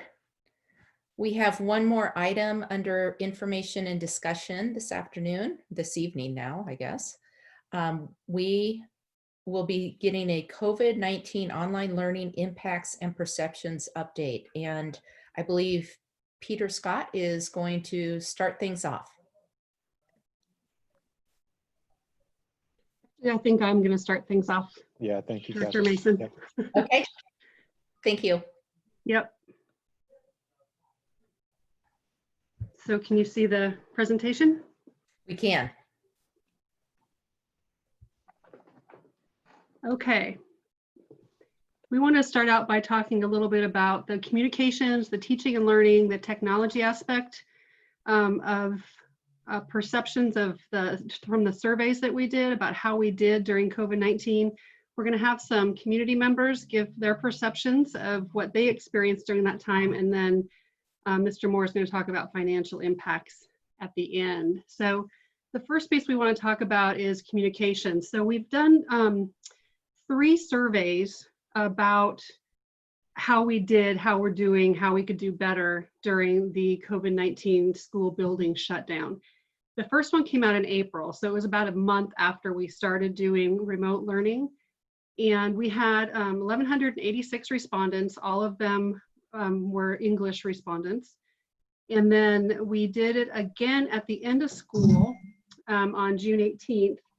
And there were 2,283 respondents, and we had 7 in Spanish and 1 in Arabic.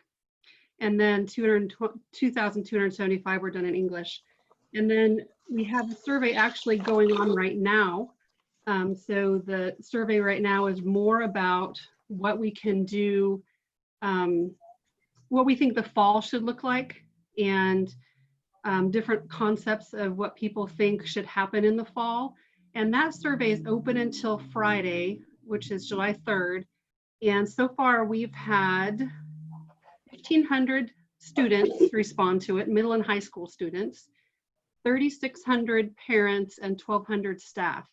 So the survey that's out there right now has a lot of respondents from it. And so it closes Friday. It's going to take at least a week to kind of aggregate all the data and get some responses for that. But we have been putting all of the survey results on our fall 2020 planning webpage. So as we get the different data aggregated, it does go on the website.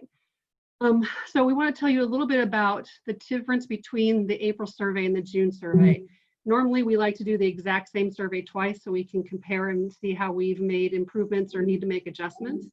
But there were 2 differences between the April survey and the June survey. And that was because of the results we got in the April survey. So when we asked about communications in the April survey, we found out that there was a lot of differentiation in the text answers between what they thought were communications from the district and what they thought were from the school and what they wanted from each. So in the June survey, we differentiated those 2, and we asked both about district communication as well as communication from the school or the teacher. The other difference in the June survey is that in the April survey, we asked about how we did with social emotional learning supports. And we did not include that in the June survey because what we found out from the answers in April is that that term, social emotional learning, is our term. And a lot of people didn't even know what it meant or what fell in that category. And so we learned from there, the great learning was we're using a term people don't understand. And we aren't being open enough about what they are and what those supports are. So Dr. Scott's going to talk a little bit more about how we address that, but that was not a question asked in the second survey. So I'm going to get into the results right now for communications.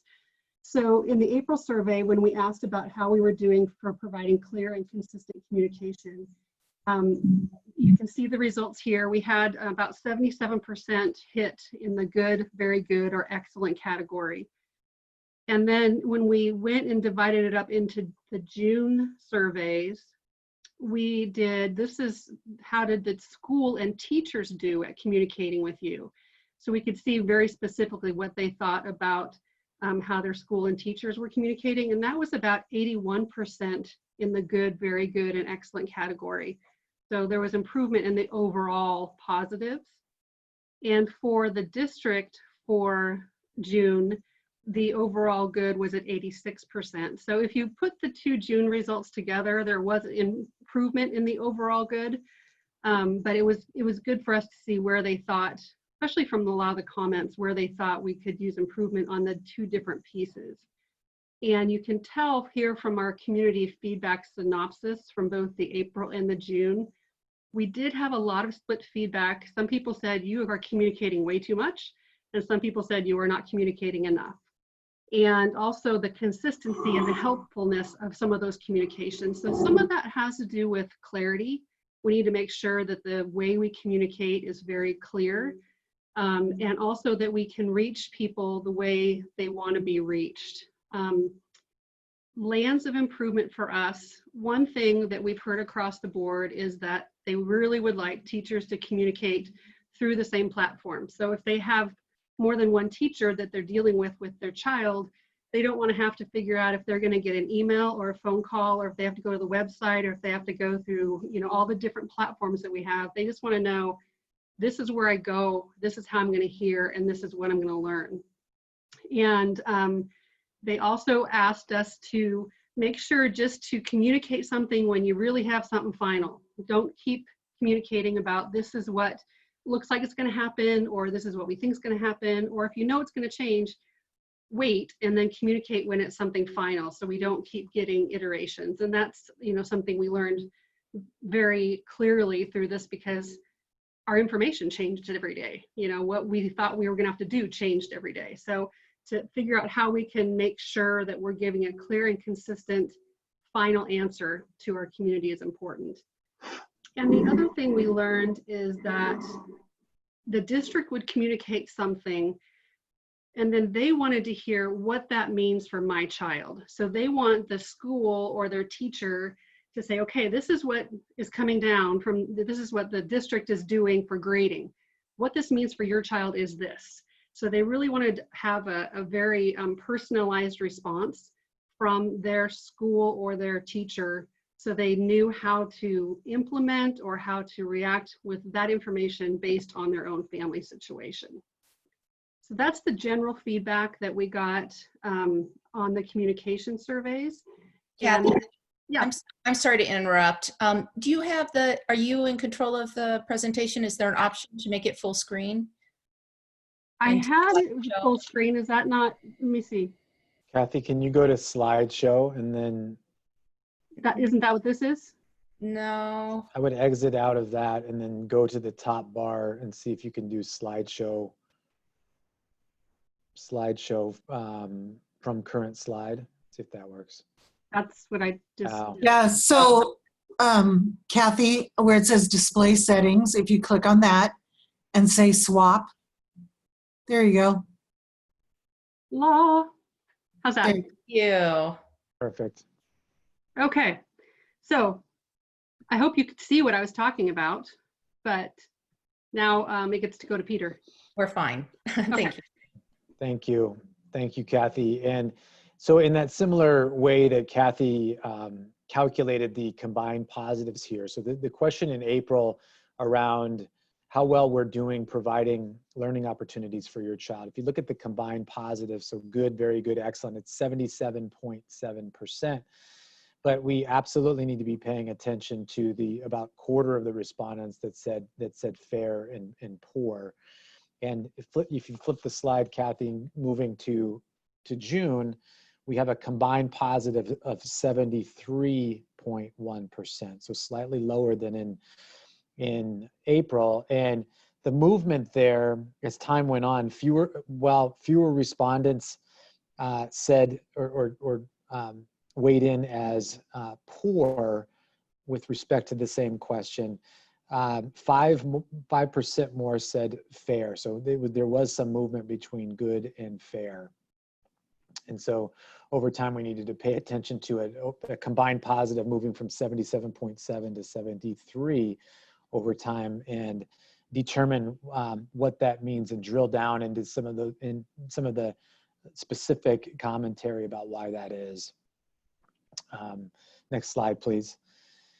So the community feedback synopsis, to try to answer that qualitatively, looking at the quantitative data on the April to June survey, looking at the narratives, like Kathy said, with her synopsis, there was some split feedback on there's too much work coming to our family, and then many said that there's not enough. Too much information from too many sources, so email, website, other various forms and links, and then on the flip side, not enough information, not enough navigation information to get at what it is that my student needs to know and be able to do, particularly in the asynchronous environment. And that gets us to the bullet points below about our lands of opportunity for improvement in this teaching and learning area.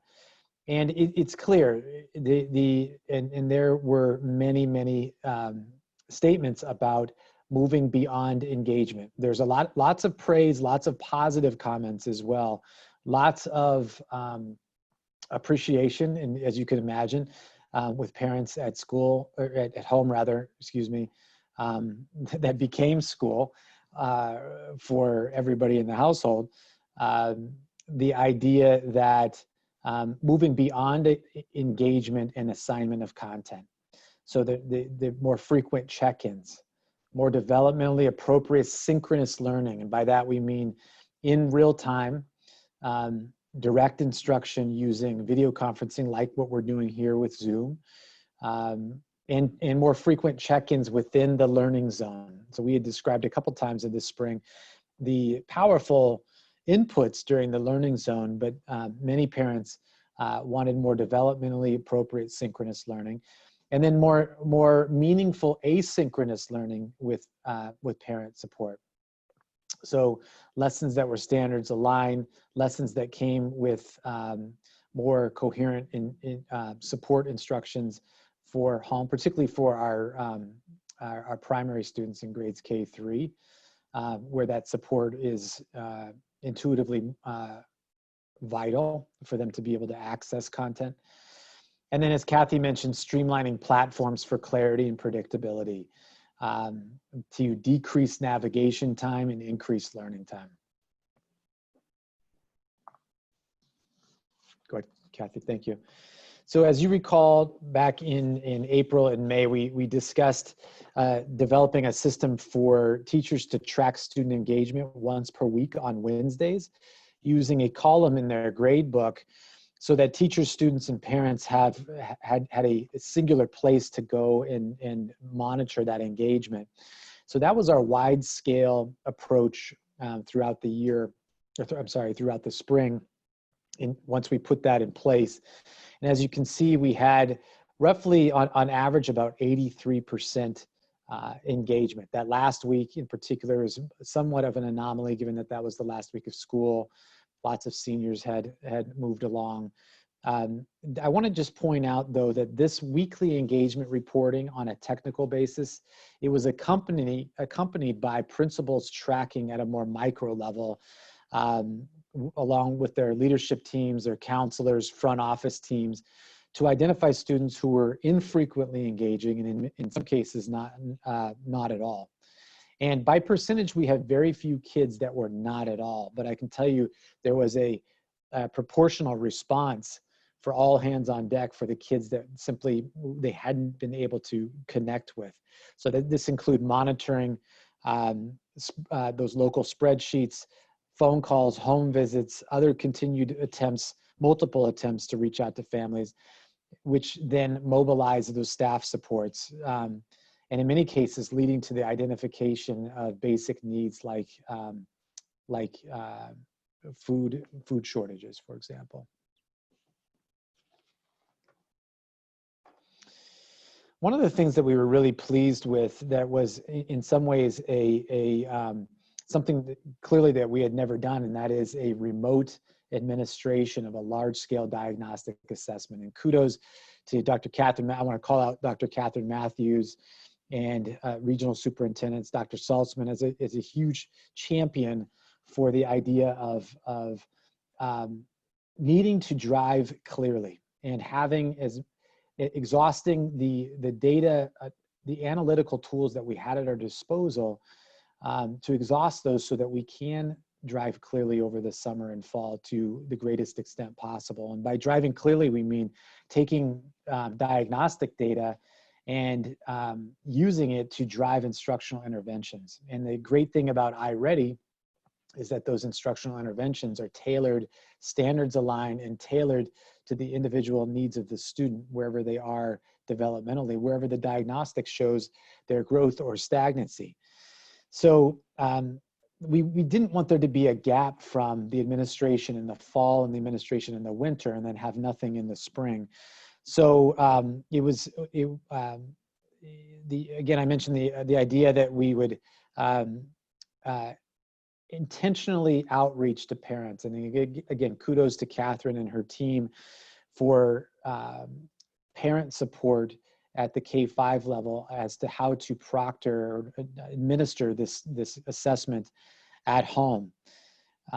There was certainly some concern about the validity or reliability of the diagnostic results because it was being taken at home. And that perhaps, for example, some students would be coached too much, a little bit too much during the diagnostic. But in the end, we agreed wholeheartedly that the benefits outweighed any of those potential costs or those potential concerns. You can see by this graph in reading here, K-5, that there was growth at every grade level, particularly in the primary grades. And again, we wanted to see if there was apples to apples comparison. There should be an asterisk by the spring because again, it was administered in different ways than it was in the winter and fall. But we were pleased with not only with the level of participation, but the results. So you can see the results there in K-5 reading. And if you flip Kathy into grade K-5 math, again, that concept of resetting the learning path to allow for continuity of student-specific standards-based supports so that when we do ideally see them live in the fall, and when they do return, that we can tailor our interventions and drive more clearly. We'll have the rich data set to draw upon there.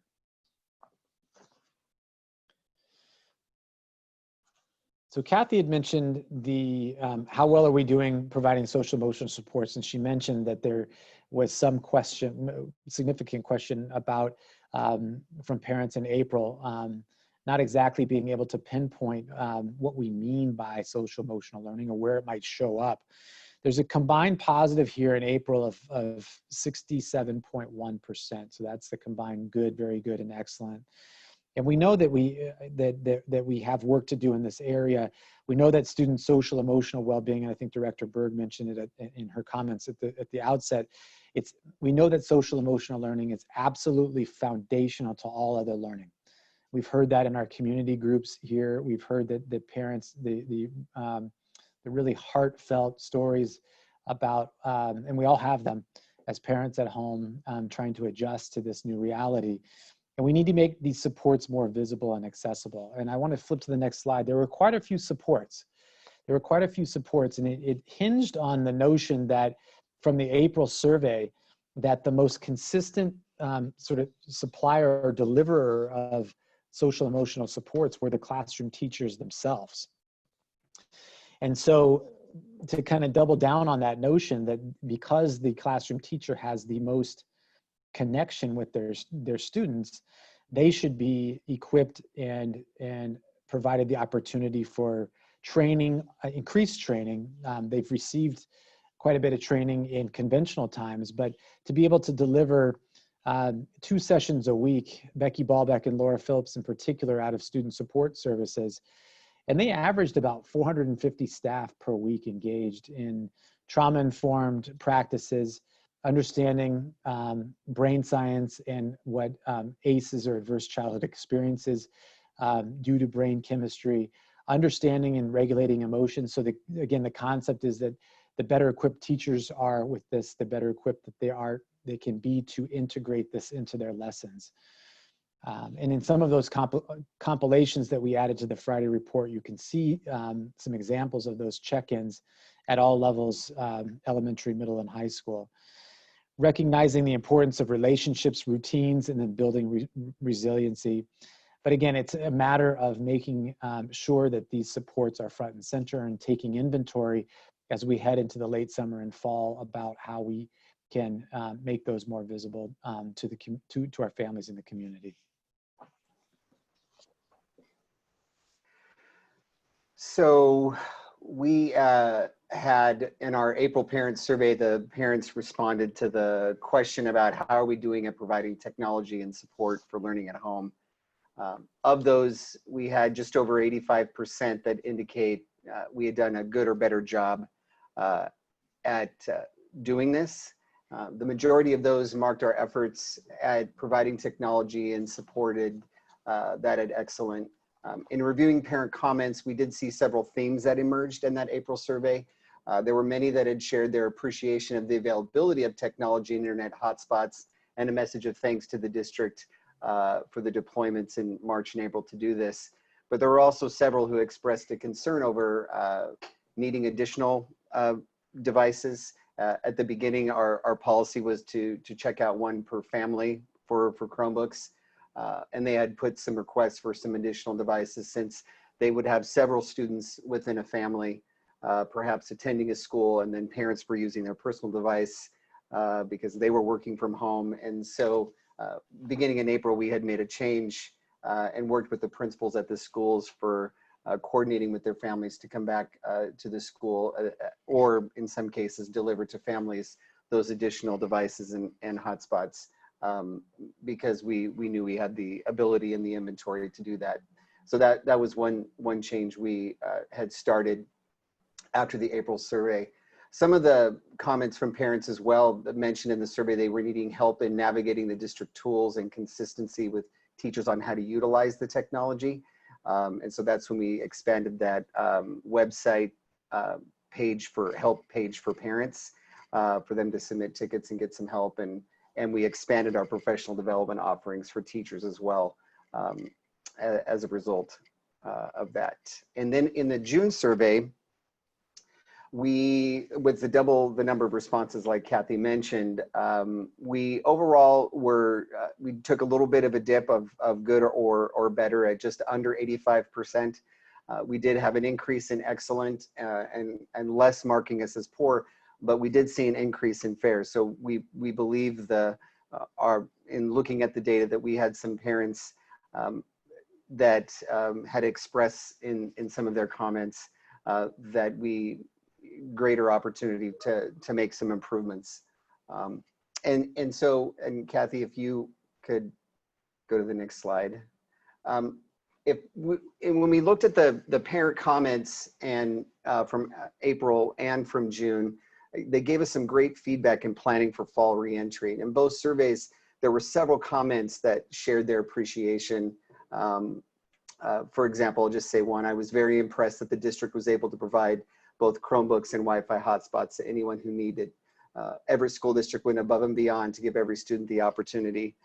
So you could see those referenced in both messages.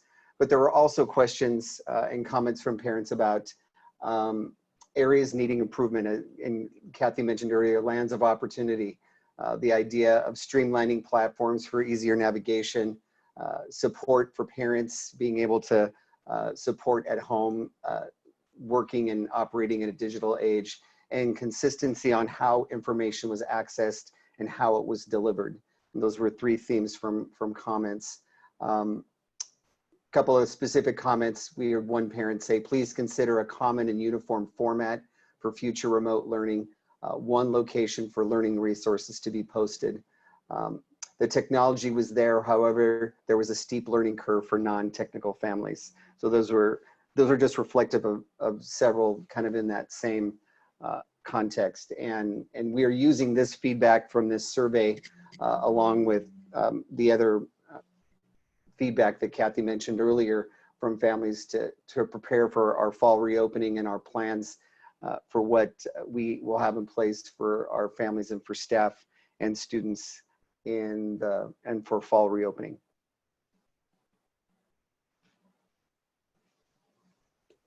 Okay, now we have it. Yeah, thank you. Now we have a real treat to transition to a panel of stakeholders. And I want to first say thank you to these folks for joining us this evening. We've got a really great group. I want to sort of serve as the moderator here, if I could, with some questions, and they've had the questions ahead of time. And let's consider them sort of panelists as we go through both of the questions one at a time. What I'd like for them to do, we've got 2 students and 2 parents and 3 teachers. And what I'd like to do is when I call your name, because I can't see you in order here on my screen, I'd like you to just state your name and your affiliation or connection to Everett Public Schools. So we'll start with Amina. Hi, my name is Amina Hussein, and I attend Everett High School. And Amina, you hold what leadership position? Yeah, I'm also the student representative of the school board. Thank you. Then we have Rukia. Hi, I'm Rukia, and I'm from Cascade High School. I'm the ASB president. Yeah. Thanks for being with us, Rukia. Thank you. We have Diana. Hi, I'm Diana Martin. I have 2 kids, one in Monroe Elementary and one at Eisenhower Middle School. And I am a parent lead with Natural Leaders. Thanks, Diana. And then Nicole. I'm Nicole McKnight. I have 4 children in the Everett Public School District, 2 at Mill Creek Elementary and 2 at Heatherwood. I'm also a substitute teacher for the district, and I sit on Mill Creek Elementary PTA board and Heatherwood PTA board. Thanks, Nicole. Mary. Hi, I'm Mary Johnson, and I teach kindergarten at Forest View Elementary. Thanks for being with us, Mary. Rebecca. Thank you for having me. I teach middle school at Eisenhower 6th and 7th grade math, and formerly I was at Jefferson Elementary for 13 years. Great, thanks, Rebecca. And Meg. Hi, I'm Meg Adams, and I teach English, and I'm the ASB advisor at Everett High. I'm also a mom, and 2 sons attend Whittier Elementary. Great, thank you. Thanks again for everybody being here. So the 2 questions that we have are I'm going to read both of them, and I'm going to start with the first one. What's one thing that went well during school closures, or one thing students responded to well? The second question, we're going to start with the first one and then pause and then go to the second one. The second one is, what's one thing that was a struggle or could have gone better, or that can certainly be improved? So let's start with the first one. And Amina, I'm going to hand this to you. What's one thing that went well during school closures for you? Of course, school building closures, sorry. Yeah, of course, learning at home was a huge change for everyone, but something that really went well for me and for other students that I've talked to was being able to efficiently communicate with my teachers. I didn't think that kind of connection between teachers and students was going to happen as much as it did, but it did happen very well, and teachers communicated well and helped me so much during this course of online schools. Rukia, how about you? What's one thing that went well during school building closures for you? Prepared, kind of the same thing, because when school closed and everything, for sure, a lot of my teachers reached out to me and asked me if I needed any help with anything. They also asked me because they couldn't lower the grades, but you could, I believe, raise them. And they always asked me, these are some things that you could get done to raise your grade. And I thought that was really helpful, especially since we really weren't used to this whole thing yet. And then reaching out and giving us their full support was really helpful. And I really appreciated it. So yeah. Thank you. I'm going to go to Mary Johnson from a teacher's perspective, and then we'll round it out with the parent perspective. Mary, what do you think was one thing that your students responded well to? What went well? So for us, once our team, we found Seesaw to be a really useful learning platform. And it was just useful because instead of like us typing up, directions for assignments for kids to do, we were now able to like post videos of ourselves and model a lot of the teaching concepts. And kids were able to respond to assignments with like audio tools and videos themselves, which for kindergartners was just so useful because a lot of the other websites, it's, you have to type up directions and kindergartners can't read any of that. So it's just lost on them. And so giving them the option to respond in different ways, like through video tools and microphone tools and providing feedback that way for them really boosted a lot of our kids' engagement. Great, thank you. Rebecca, same question. Was really great during this time was the professional collaboration that was behind the student engagement. With the collective district-wide collaboration, we were able to analyze a vast variety of student experiences, and then teachers were able to come together and improve the online instruction quickly based on the student learning. And we had about 3 to 4 hours of weekly collaboration, which is way more than we normally had during the school day. 2 of the mornings a week, we worked on priority learning standards and creating learning opportunities. And then 1 morning a week, we had the opportunity to be learning ourselves. And we were able to select between sessions that our math district team organized based on our requests for our own professional learning. Thanks, Rebecca. Meg, how about you? What went well during the school building closures, or things that your students responded well to? I think students' abilities to shift into tech was a much smoother transition at the high school level, I think, for kids than for teachers sometimes.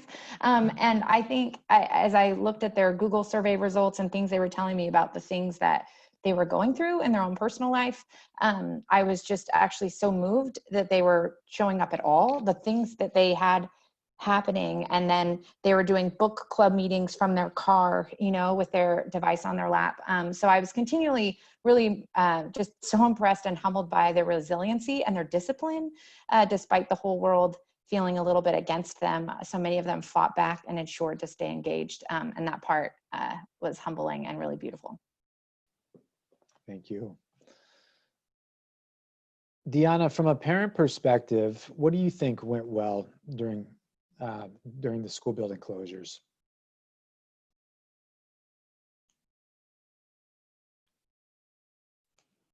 I'm going to agree with Amina and Rukia.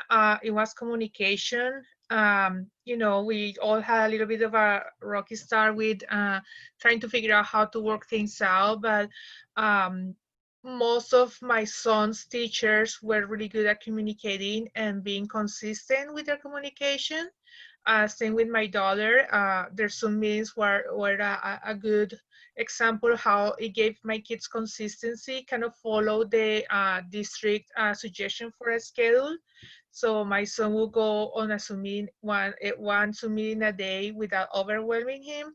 And same with my daughter in elementary school. She will have a Zoom meeting with her teacher and then a Zoom meeting every other day of the week with her specialty teachers. And just knowing the expectations needed through the week were very helpful for everyone in my household. Mm-hmm. The structures, yeah. Thank you. Nicole, how about you? Okay, I promise to keep it short. The constant interaction with their teachers. For the middle school level, it was the weekly Zoom and great email communication between teacher and student. With my 5th grader, it was the daily Zoom meetings and weekly lunch meetings that her teacher held. For my 2nd grader and kindergartner, it was the twice weekly Zoom meetings with daily videos on what the assignments are for the day. Finding ways to make the students engage with each other and the teachers was great for our kids. They really looked forward to the meetings and seeing the emails that encouraged them to keep up good work and not to be stressed about work. Thanks, Nicole. Okay, we're going to shift to the second prompt and the second question, and I'll start with Rukia. Rukia, what's one thing that was a struggle for you that you think that it could have gone better and that it can be improved from your perspective? There was, I don't know if it was, I think the Everett school district in general, but we had this schedule for like a first period, a second period, a third period, when they can do their own like section of time. So like first period has probably, I thought, like from 8:30 to 9:30, and that's when they can do like Zoom or they can talk with their class. But that became a very big problem because some students and their families were heavily like, they were following that schedule, but some of the teachers weren't. And so like some Zooms would be, there would be like sometimes 2 Zooms at one time. And so the students wouldn't participate in all of the Zooms that teachers are giving them. And so they'd be missing information, and they weren't really participating since there was so much overlap in the teacher schedules. Some teachers were just doing their own thing. And I thought that was kind of really like hard for us to follow through. And yeah, a lot of students were kind of disappointed with that, but that's what I saw. Mm-hmm. Yeah. Mm-hmm. Thank you. Amina. Yeah, for me, something that could have been delivered better, I feel like, was the workload. I feel like teachers were trying to hand out assignments as like much as they can, because we are missing like a lot of school, and it's a very different, of course, but from what I've heard from other students and personally myself, teachers were assigning a lot of work daily, and it was very hard to keep up. And also I had to use like 3 different platforms, maybe 4 sometimes, to do my schoolwork. So Canvas, Pearson, Google Classroom, and Remind. And it was very hard to just keep up with everything that was going on at the same time. But that's what I would say could have been delivered better. Mm-hmm. Thank you for that. Mary, how about you? What could have gone better for you or your students? What was a struggle? I think, you know, besides what's obviously just totally out of your control, but team meetings became kind of difficult. Like on one end, it was nice because we had so much more time to meet as a team. But then when you're trying to figure out how to plan lessons, and like not everyone understands all the technology, and in addition to having to like actually plan lessons, it's like, how am I going to do this via online? And again, with kindergartners, when you're trying to plan like an abstract concept like place value and how you're going to make that doable for kids via a video, it becomes like your planning just gets so eaten up with I don't know, it's just a lot of kind of unknowns for us with our planning. And so like we kind of like, you know, maybe a set of guidelines for like how we're working together would have been helpful, I think, just so we're kind of like in check with like, have we done this, or just some guidance for that. Mm-hmm. Mm-hmm. Yep. That makes sense. Yeah, it does. Rebecca, how about you? Student engagement was a challenge. Of course, we recognize and understanding the array of challenges our students face, but at the same time, it doesn't eliminate the fact that if they aren't present, participating, we can't be part of their learning. It's really helped having both synchronous and asynchronous learning, but there were students that we never reached or did so occasionally. With math, its consistency is critical. Lessons are built upon the prior lesson, and we had kids weaving in and out, and as a result, we're often lost.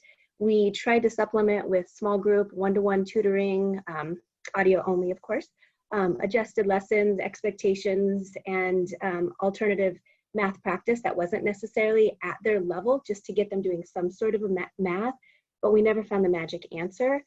And really quickly, because I never like to highlight a challenge without some sort of an idea to improve it, one thing I've been thinking about is, I know for my students, a major obstacle was a lack of a quiet, productive workspace. And I know we don't know what fall is going to look like, but it's looking to me like it's going to be at least partially distance learning. I wonder if we could consider opening libraries or gyms and spacing students out so that we could at least provide a consistent, quiet place for them to have some academic productive time. And then my last suggestion is an idea that I'm borrowing from Jeff Utek. He talked about a core 4, and that was just having 4 technology things that the district focuses on, like one major platform like Canvas or Google, one platform for documents like Google Classroom or Microsoft 365, one live video platform like Zoom, and one platform for teachers to record videos for asynchronous learning. Mm-hmm. Mm-hmm. It's a helpful framework there. And Meg, that same question. The 2 biggest difficulties were engagement and time. I completely understand the grading strategy and why we needed to do it to protect kids. Teenagers are also relatively adept at figuring things out. So there were many kids that had an A- on March 13th, and we never heard from them again, in part because I hope that as a teenager, I would want to engage for the sake of more learning. I'm not sure. And I know how much they had going on. But that part was difficult, not just because, you want them to engage, but also because we were concerned about their safety. And it's scary when you can't see your kids and check in with them. So the engagement part was difficult to have kids come consistently. And then the other part was just time. So getting the lessons and transitioning to being able to voice over the PowerPoint, and you'd get 25 minutes in, and I'd been voicing the whole time and realized it hadn't worked, and you'd start again. It wasn't even a mess up one, but there was one lesson I was actually just curious. I'd put it up and I thought, oh, thank God. It was like a 23-minute presentation, and I added up the time, and it had taken me 4.5 hours. And that was just like kind of an average. So it was way more time, and it's just so much time you're putting in without the, teaching is a difficult job no matter what, but you teach and you're watching their faces, and they give you so much information immediately. And this was like teaching in the dark, because you couldn't quite tell what they were getting or what they weren't getting. And the delivery often, if you were doing presentations, I did some Zooms, but they told us that if each teacher did a Zoom, it's eating up the data for the free hotspots. So I was trying to be respectful. So it was just difficult in terms of like the amount of time to put in to hopefully allow kids to engage at the time that they could, but keeping up that pace was really exhausting. Thanks for sharing that. Nicole, how about you? From a parent perspective, what was the struggle or could have gone better? Okay, I feel there needs to be a platform that's set up across the district for teachers to use with expectations laid out on how.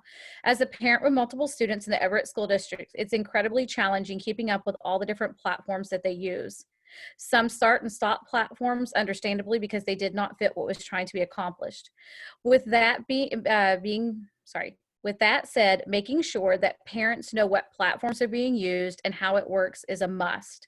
And that there is a set expectations, not only for teachers, parents, but also students on Zoom meetings and how the technology will be used. Because I think that we need all of us, we're a village, we all need to be working together. So we have to have that parent teacher, but our students also. Thanks, Nicole. And Deanna, let's finish with you with you here. What's one thing that was a struggle or could have been improved in your perspective? I would agree with Nicole on the use of multiple platforms. I'm not against it. I just think it should be a little bit, or it needs to be a little bit more organized, and maybe help parents to show them how to navigate too, so they are able to help their kids. Thanks, Deanna. Appreciate that. Thank you to all of you, students and teachers and parents, for spending time in preparation the way you did and the thoughtfulness of your responses. We really, really appreciate it. And if you could hang tight here to the end of this presentation, that would be great. Thanks again.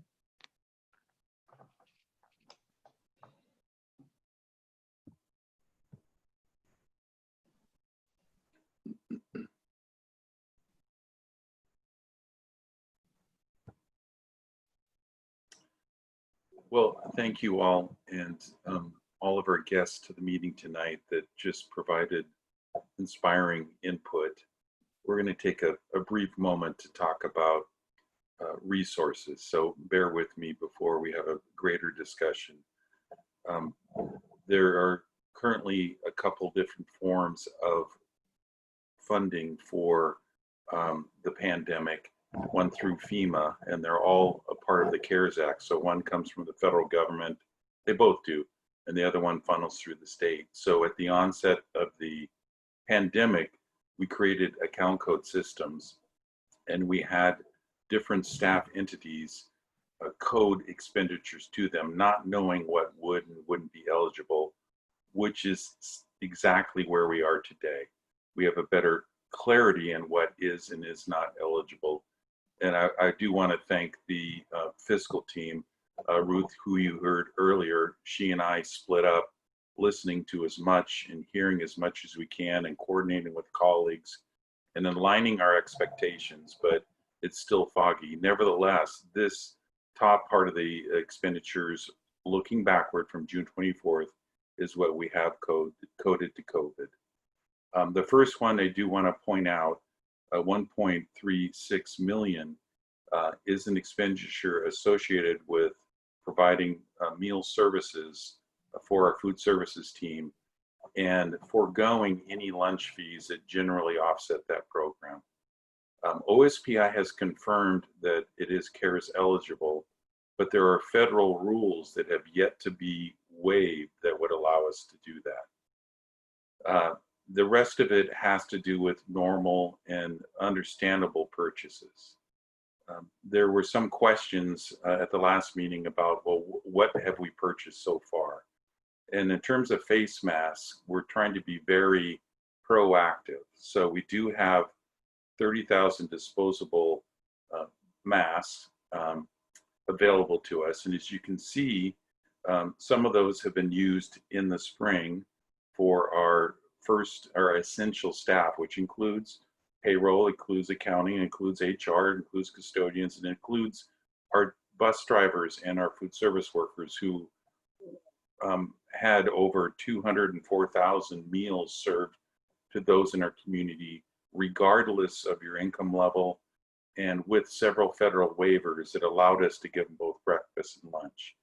And I think that is something that was really critical during that time.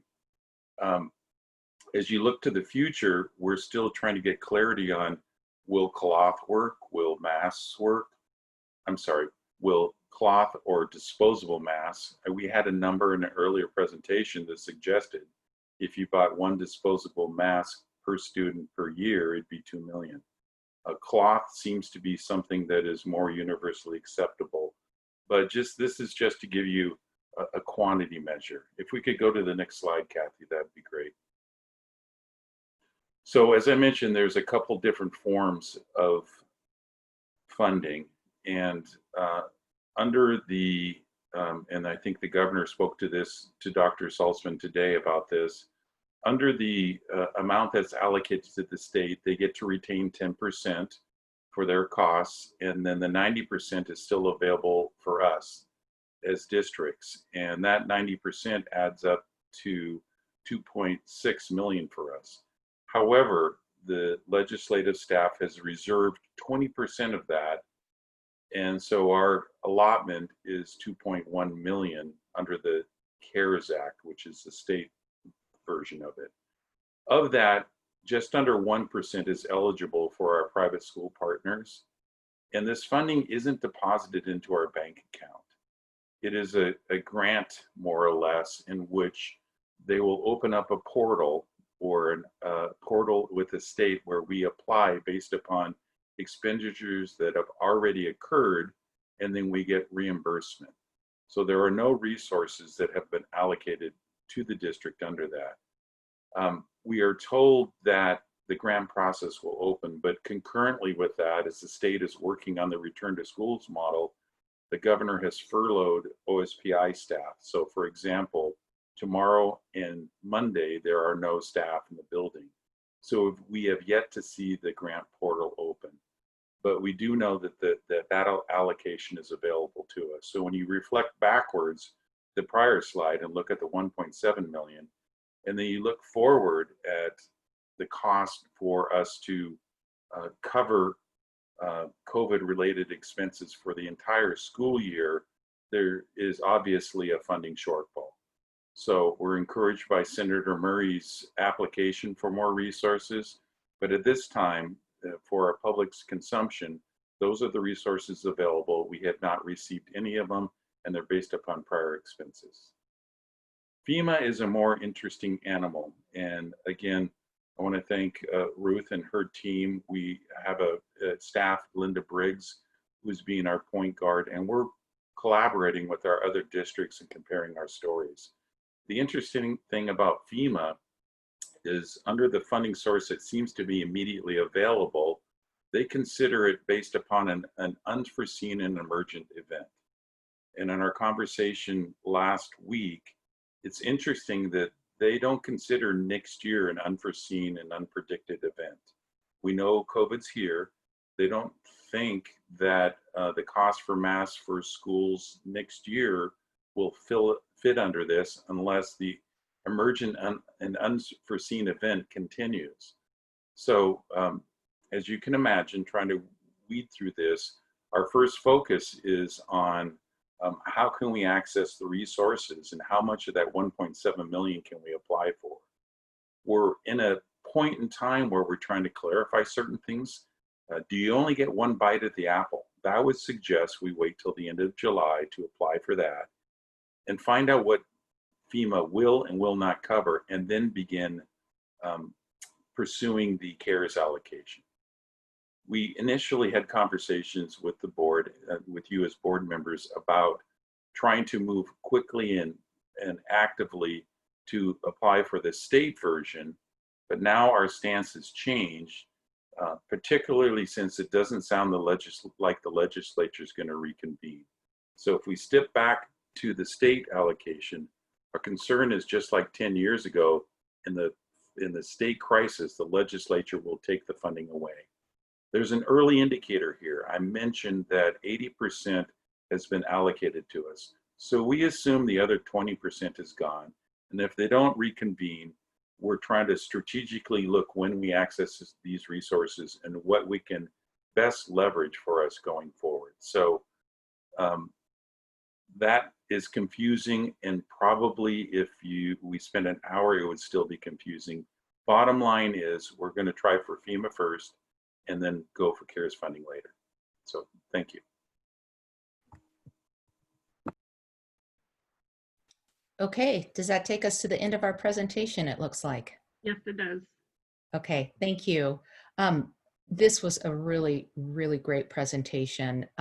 It just is so, we have received so much information, and as Kathy had mentioned, it changed frequently. And so it was sort of hard to keep track of exactly what was happening, what we were spending, what was happening. But I, in particular, want to thank our guests tonight for sharing your journey through this whole school closure and how, what your challenges were and where your successes were. And it's not often that the school board gets to hear from so many different voices on a topic. And I find every time we walk away, we are just so much better informed and prepared to move forward and make decisions and talk about potentially the big one's going to be opening in the fall. So thank you all for joining us, taking your time tonight. It's coming up on the 4th of July holiday. You've had a very full year. So really, really appreciate you all being here. And with that, I'm going to allow other directors an opportunity to ask questions or comment. I believe Director Berg had a previous engagement she needed to leave for, so there's 3 of you left. If you want to just raise a hand if you're interested in speaking, that'd be helpful. Director? Yes? Yeah. Okay, so first I want to really thank the panel, because I am a parent as well as a board member, and a lot of the comments echoed some of my thoughts. And I did answer the survey in June as a parent, and had some of the same issues that especially Miss Adams, who said the kid already had an A-, they didn't participate. And I am going to call out my daughter, because she did get her, like, looking at her grade, she's like, oh, this teacher gave me like a great engagement, and I was never on a Zoom call. So it was just sort of, that's sort of Becca slept all day long. She got up, she had lunch, she did something, and then she went to a program she was in. So it is sort of, and then she got straight A's. So however that happens, it's sort of, these are unusual times. So thank you, panel. It is really fortunate that we can hear both the good and the struggles and opportunities, and especially the opportunities for I really like the cafeteria setting. That is something that my daughter's university has shared with us, her incoming university, that they found in the spring that they really wish they had not sent all kids home, because they can keep them there, and that home isn't always the safest place. And so that if something happens, they might try to keep the kids at the college. And if something happens, if we can socially distance and work with the governor, it is the best place for these kids to be, in the library at school or the cafeteria or the gym or something, to give them a purpose every morning versus a Zoom call. So I have a couple questions. So it comes back to, again, my daughter, calling her out there. On slide 10, when monitoring of that engagement and those high 80%, and that, can I confirm, Peter, that that's teacher reported, or is that Zoom actual participation or email participation? And then my second question to that is, do we know who the 13 to 17% of kids who didn't participate? Were they seniors, or were they, do we know who they are? Yeah, the first answer, Director Mitchell, is that yes, that's teacher reported on a weekly basis. And as you pointed out earlier, or at least alluded to, the definition of student engagement was a broad one. And so they used their discretion to report out in that way that we required them to. And then I think the answer to the second question is that the sort of micro level tracking at each school really got down to the who, the why, how do we remove obstacles kid by kid. And that was the leadership team mainly doing that. And the first response is we have the ability to disaggregate that. Okay. Yep. And then my second question, it's the comments, especially because they were so dichotomous of too much or not enough. I wonder if we have the data by grade or by school, because I did fill out the survey in June. I didn't do it in April, but Becca had one teacher who emailed every Sunday, and one teacher that emailed about every third Sunday, and then two teachers who I heard from. One of them I heard from once, and one of them I heard from twice. And so it was, is there a difference, high school, middle school, Jackson, Heatherwood, Emerson? Do we know who those comments came from, because they were so dichotomous? We can aggregate the data in that way. We haven't yet, but it's possible to do it by school, but not down to the teacher level. Not to the teacher, but at least by the school or grade, because if it is, it's all the high schools are too little, or are all the high schools too much? Excuse me. And then just my last point of just clarification, just on a Likert scale of 1 to 5, it is good, but it's usually that good column, which a lot of our surveys were really driven by that good.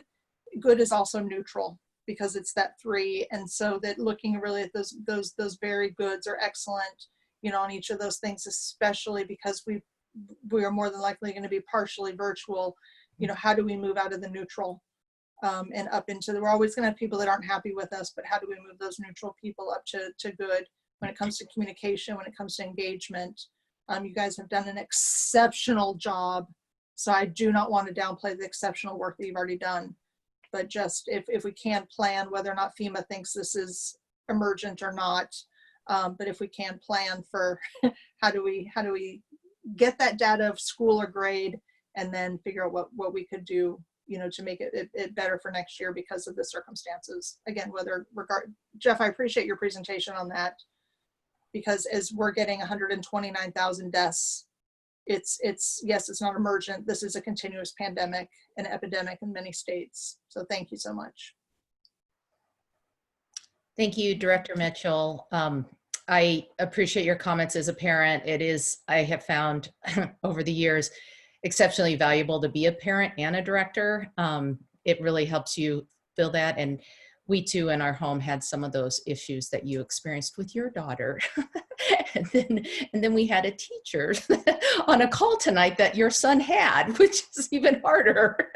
But we all survived it, I guess, in the end, and he made it across the stage. So I'm going to call on Director Nichols looks like he has a comment or a question. So I guess my question, based on the panel feedback, that it sounds like there's a couple areas that that were challenges, right? So consistency of information, especially for parents, understanding how to access these systems, and then kind of workload expectations. It doesn't sound like these were really standardized in any sort of way, even to the school level. It sounded like there was a lot of variability. So I'm curious if that's the case, and then were any of the parents or students sent, specific instructions on how to access Blackboard or Google Classroom and things like that, just from like our tech department, just to say, here's how you do this. These are the different platforms that we use in a very kind of concrete, easily digestible way. Is that something that we've done for parents? And if not, why not? We need to be able to communicate that to them. Brian, do you want to answer that second one? Yes. Yeah. The Director Nichols, to your point, we have, in terms of a simple one-pager for parents, step-by-step, primarily we put that on the website. But in terms of a direct communication to parents about, and that was the feedback we got, a more clearly succinct way to access that information would have been more helpful than putting the directions in sort of a FAQ self-help on the website. Certainly is going to be part of our plan moving forward, to be more direct with the parents about the step-by-step way to navigate those. That's good. I mean, it's great that it's on the website, right? Because those of us that are tech savvy, great, we can log on, we can find it. But I also get a ton of emails every day on my multiple different emails accounts. So maybe we might consider mailing out these to parents so that they have a physical copy they can put on the fridge, and if they have a question, they can look it up. Just a kind of simple succession. And then Dr. Scott, if you can speak to this at all, perhaps have we had principals or administrators come down and say, these are the workloads that we're expecting out of students, or these are the workloads we're expecting from teachers? Because it sounded like there wasn't, teachers are wanting to teach, they're wanting to give the same level of instruction that they can give in the normal classroom. Obviously that's not going to be quite as doable. So have we empowered our principals to make these guidelines to say, here, these are all the things that we need to do, this is the standard?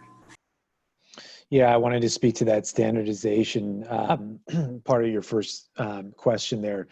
The answer is that the guidelines that OSPI released early gave us some parameters or some sort of approximations of what they would recommend students' time on task be, and it was a developmental continuum, really, where you probably saw it. The elementary was X number of minutes per day, middle and high school progressively more. We tried to build our learning zones around those, so that was our effort at increasing standardization in that structural document in April. We said that we thought, and I think that some of the panelists confirmed this, and some of the feedback coming out from surveys confirmed that the structure increased predictability. So the second sort of edge of the question is, to what extent were principals able to sort of push on or to grow the capacity of the engagement the meaningful academic engagement during the day. And that was one of their core responsibilities and duties, is to monitor the quality of the work assigned, but also the level of engagement and the modalities that they were using to engage. We had regional superintendents on conference calls weekly, multiple schools per week, looking at, if I was a student, how many clicks would I need to do? How many email addresses, or how am I going to access this content? And to what extent is my teacher going to be there to connect my learning? And so it might be a longer winded way of saying that the feedback coming back on streamlining platforms is really a call to greater standardization. It's a call for ease of navigation, and it's a call for greater predictability. So it's definitely on the radar. Good. Yeah, I don't want to take away from teachers' flexibility in the classroom. I want them to be able to deliver content in a way that suits their teaching style and suits their students' learning style. But I want to make sure that, like Amina stated, that we're not just kind of dumping tons of assignments because teachers are panicking, like, well, they have to learn all this stuff, and so I'm just going to dump out all these assignments, and that's not really, that doesn't really get us closer to our social emotional learning goals and all sorts of other things. So, but thank you very much for that clarity. May I add a comment? Please. I've also been thinking about how there's a lot of uncertainty in the fall, and as we've mentioned, it's probably going to be some sort of a hybrid or remote learning. I think as teachers, we need to start learning how to develop resilient lessons. So lessons that can be delivered in the classroom or digitally, or a combination of both, so that we're not doing twice the work, and so that some students are not getting a different experience than other students. And that's one of the things that I'm trying to learn about this summer, and I predict that that's going to be a skill that's valuable next year for teachers. Thank you for adding that. Some of these topics that we're talking about, standardization of platform and delivery versus teacher experience and flexibility, are sometimes at odds with each other. And then same thing with, if we have to do some kind of blended, in class and out of class, you don't want to have to do 2 lessons. And so we've got, a month and a half? No, we've got some time, but yeah, definitely top of mind as we move forward through this work. And can I also just add one other thing that I've heard? It's like, if a teacher, just due to their own health, should not be in a classroom, and so they might need to be totally virtual because they don't know what the kids are bringing in, versus the kids who have to be perfectly virtual because of their own underlying health.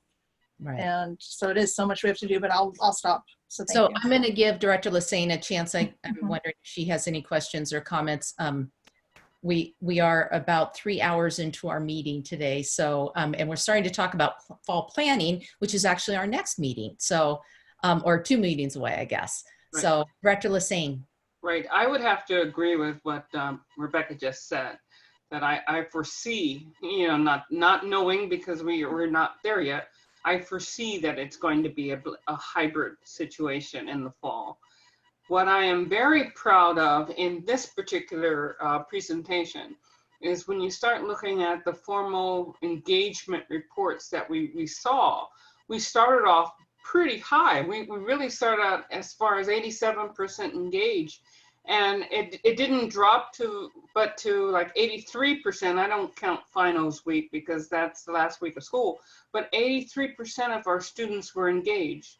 And I'm very glad that we allowed the principals to track this and to stay on top of what their teachers were doing. We gave them that control so they can engage their teachers and get this information back. And I'm glad we did that, because we need to know where we are having a problem as far as, what the students are learning or how engaged they are.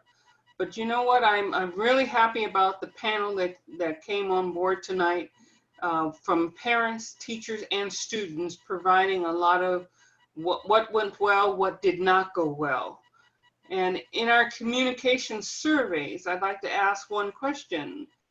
From the surveys, those that said that we're doing a fair or very poor job at doing digital learning, what from that survey has prompted us to do something different as far as digital learning or communicating it or whatever, so that in the fall we can change those perceptions from fair and poor up to good or great or excellent?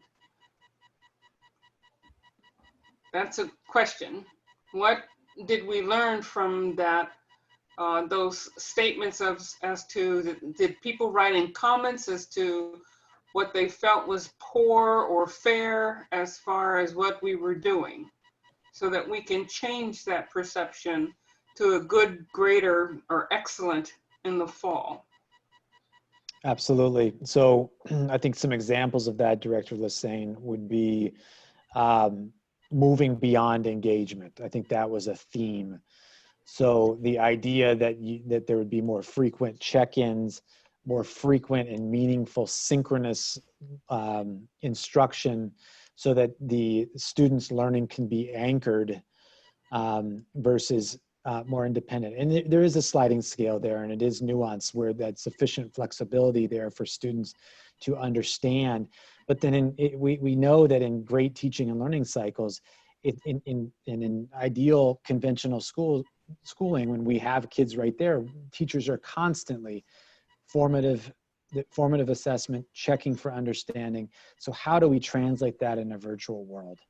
And that, I think, it's if we can improve there, I think you're going to see I think you're going to see overall improvement on data such as this. Well, as I mentioned before, I go back to what Rebecca said, and I really believe that what we need to do is start thinking that something of a hybrid nature is going to take place in the fall, and that we can't overstress our teachers, and we need to do more with having the tools available for them to record when we have to record a lesson, so that they don't have to go back and re-record because something wasn't done. And we need to find out what we have to do as far as increasing our data options. You know, if too many people are on Zoom at the same time, is it going to cost more, or what do we have to do in order to increase that if that's the way we're going to go? But there are several different resources available. We need to start using July and August to help prepare for that in the fall, because the way things are looking, who knows it? We just don't know which direction this virus is going to turn, and what's going to cause our legislature, our governors, to either open up the state further or shut it down further if they see more cases arising. We need to be preparing for that now. We need to take a look at what people have said on the surveys is what we haven't done well, and see what we can do well. I do like what, I think it was Rebecca brought in and said something that Jeff Utek said. We need to start thinking of 4 core and start going in that direction early, so that we don't overstress our teachers, our students, and our parents. And then 2, I'm very much concerned when a parent who has several children in a school district, maybe in high school, middle school, and in elementary, and they have different types of platforms. And how are we helping our parents to navigate that for their students? Because yes, it's true, if your student has an A+ or an A- in the class right now, and the rules say they're not going to go down, they may not be as engaged, but the parent surely wants that kid engaged. And if they're using something in the high school that's different in elementary school and different in middle school, we've got to help provide those resources for the parents so that they can track what's going on and how to find out how well their students are doing and getting information. So there's a lot on our table right now. And I would say that we can't stop working to achieve better. We have to continue because we have no idea which direction this situation is going to turn to. So there's a lot for us, but I do thank you so much. I thank the panel 100%. I'm so glad you were able to bring that because you brought real world experiences to this meeting and you told us how it really is. And we need to start thinking about how it really is and take your recommendation and take your experiences and have them work the equations for us, because now is the time to do that. Thank you so very much. I appreciate that. A lot of good work and a lot of good information. Kathy, getting those communication surveys out there, that was important. Because, you know, if the parents don't like what we're doing, we haven't done our job. So thank you. Thank you, Director Lysine, for your comments and all the other directors. I'm going to thank our panelists once again, and we are now going to move on to unfinished business, which is the adoption of our budget for the 2021 school year. And you're welcome to stay and listen, and then we have some policies, or you're welcome to go ahead and get with your families and have some dinner. Thank you again. Mr. Moore, or is it Ms. Floyd? It's both of us. I'll make some introductory comments, and I will begin by speaking to our community and our public. We are at, Ruth, if you could go to slide 2. I think the first one is more about our intent tonight. And basically, what I'm trying to communicate to our community is that development of a budget is a year-long process. It begins with a forecast in the fall. It enters into conversations with our Fiscal Advisory Council. It blends with a set of recommendations that we bring to our board in March. And there are updates in between, and it comes to fruition in the most significant sense in the first reading of the budget. The first reading of the budget occurred last week on June 23rd. It's a more extensive presentation, and it's intended to give our public the opportunity to outreach and comment, as well as our board members. To date, we have not received, to my knowledge, any comments from our public, and we responded to board member questions last week. And so for our community, under state law, it's an awkward moment to where, from our perspective, we engage the public the entire year. We welcome your comments. And tonight, we actually formally follow state law by having a public hearing and adoption. And so rather than going through the entire set of slides from last week, what Ruth is going to do is just basically quickly go through the same information. Nothing has been changed. Our budget has been accepted by the Educational Service District and OSPI.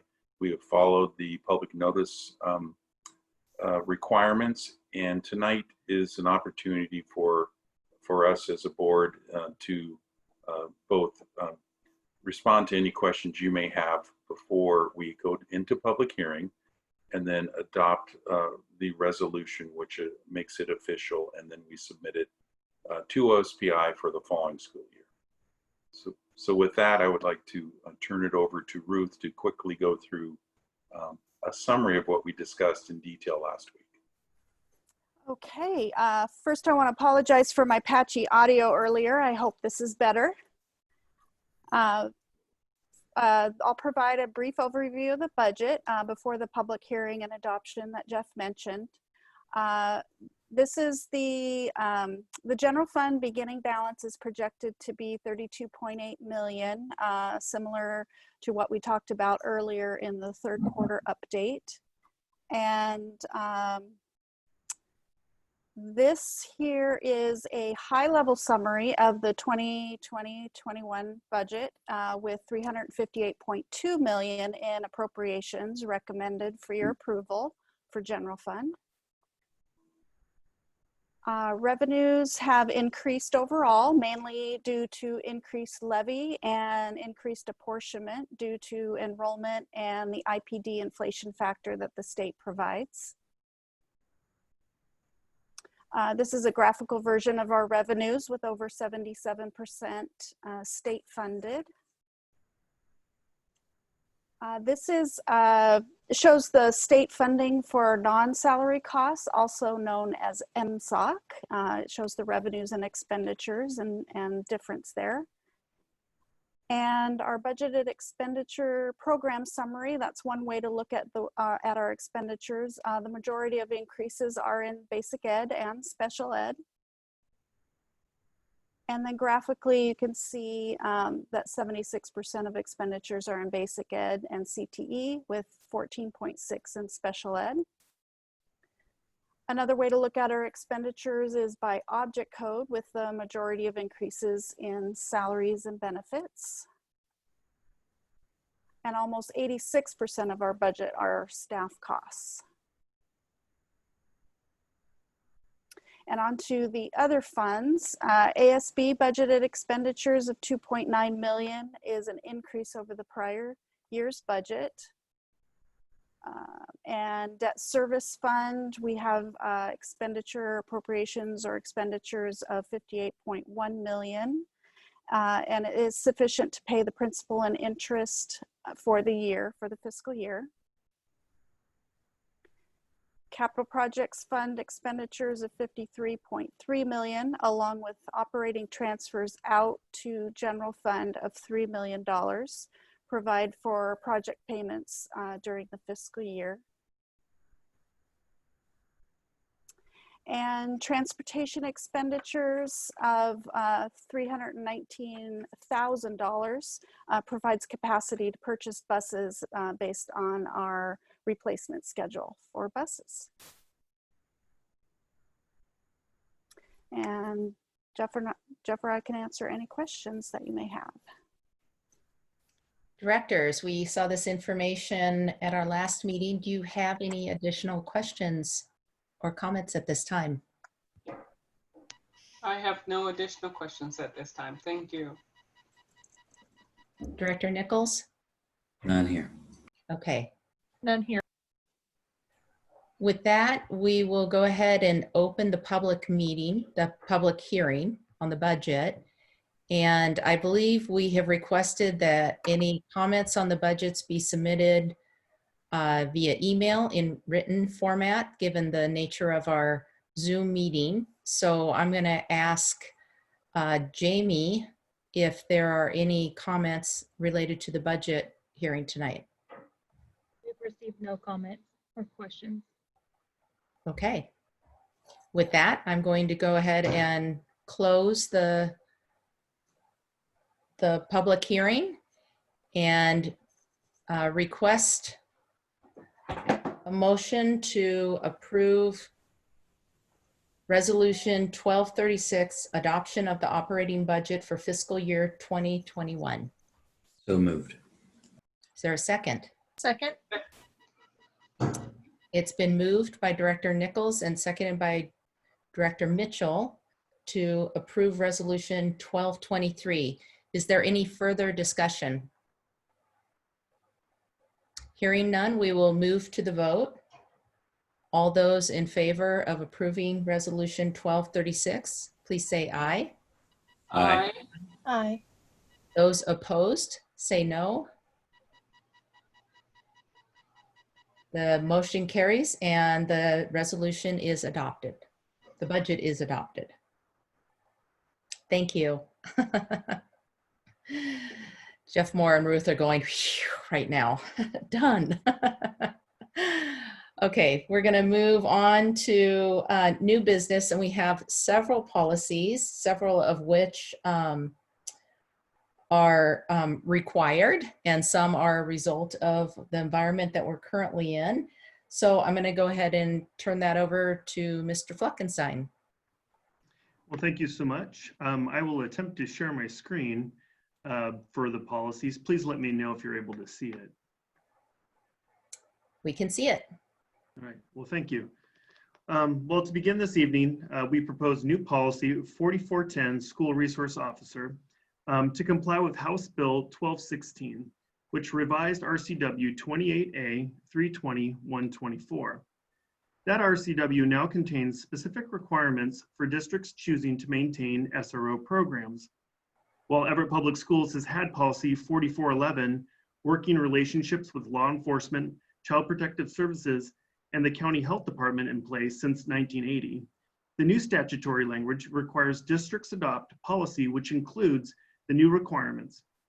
While Washington law does not require SROs to work in schools, the statute now requires that districts that maintain an SRO program for the 2020-2021 school year and beyond must adhere to the following requirements.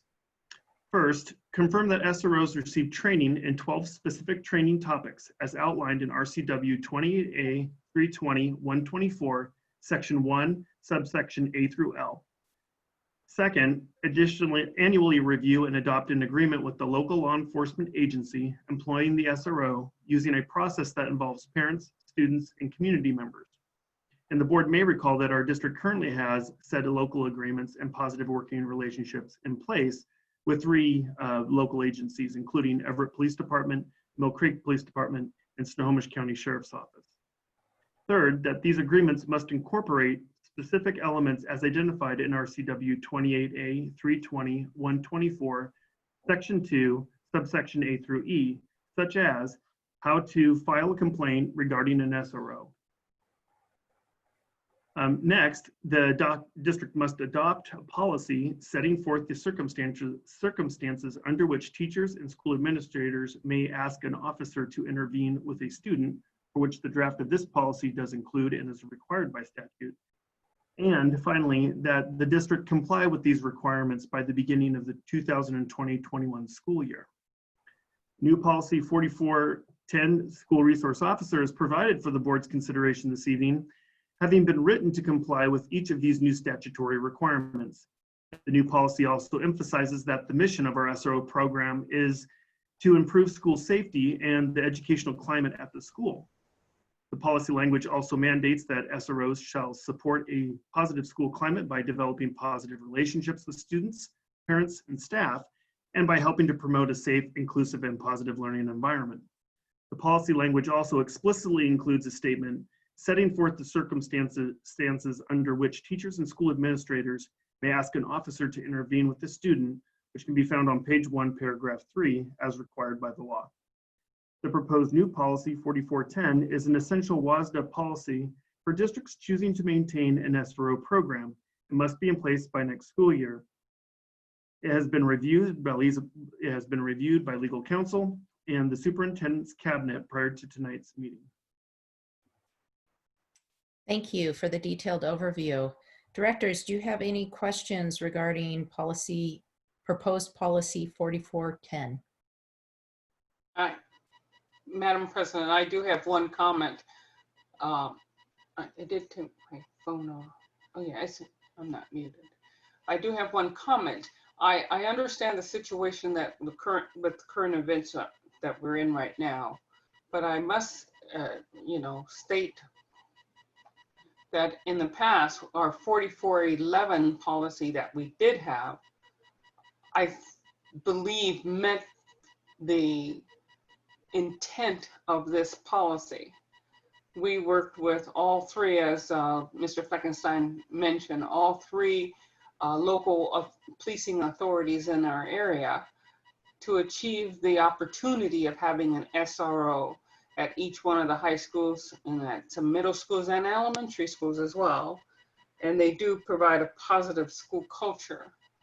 I look at this particular new policy requirement coming down from our legislature only to be part of the current environment, because I believe we did meet the needs and the intent of this policy in our 4411.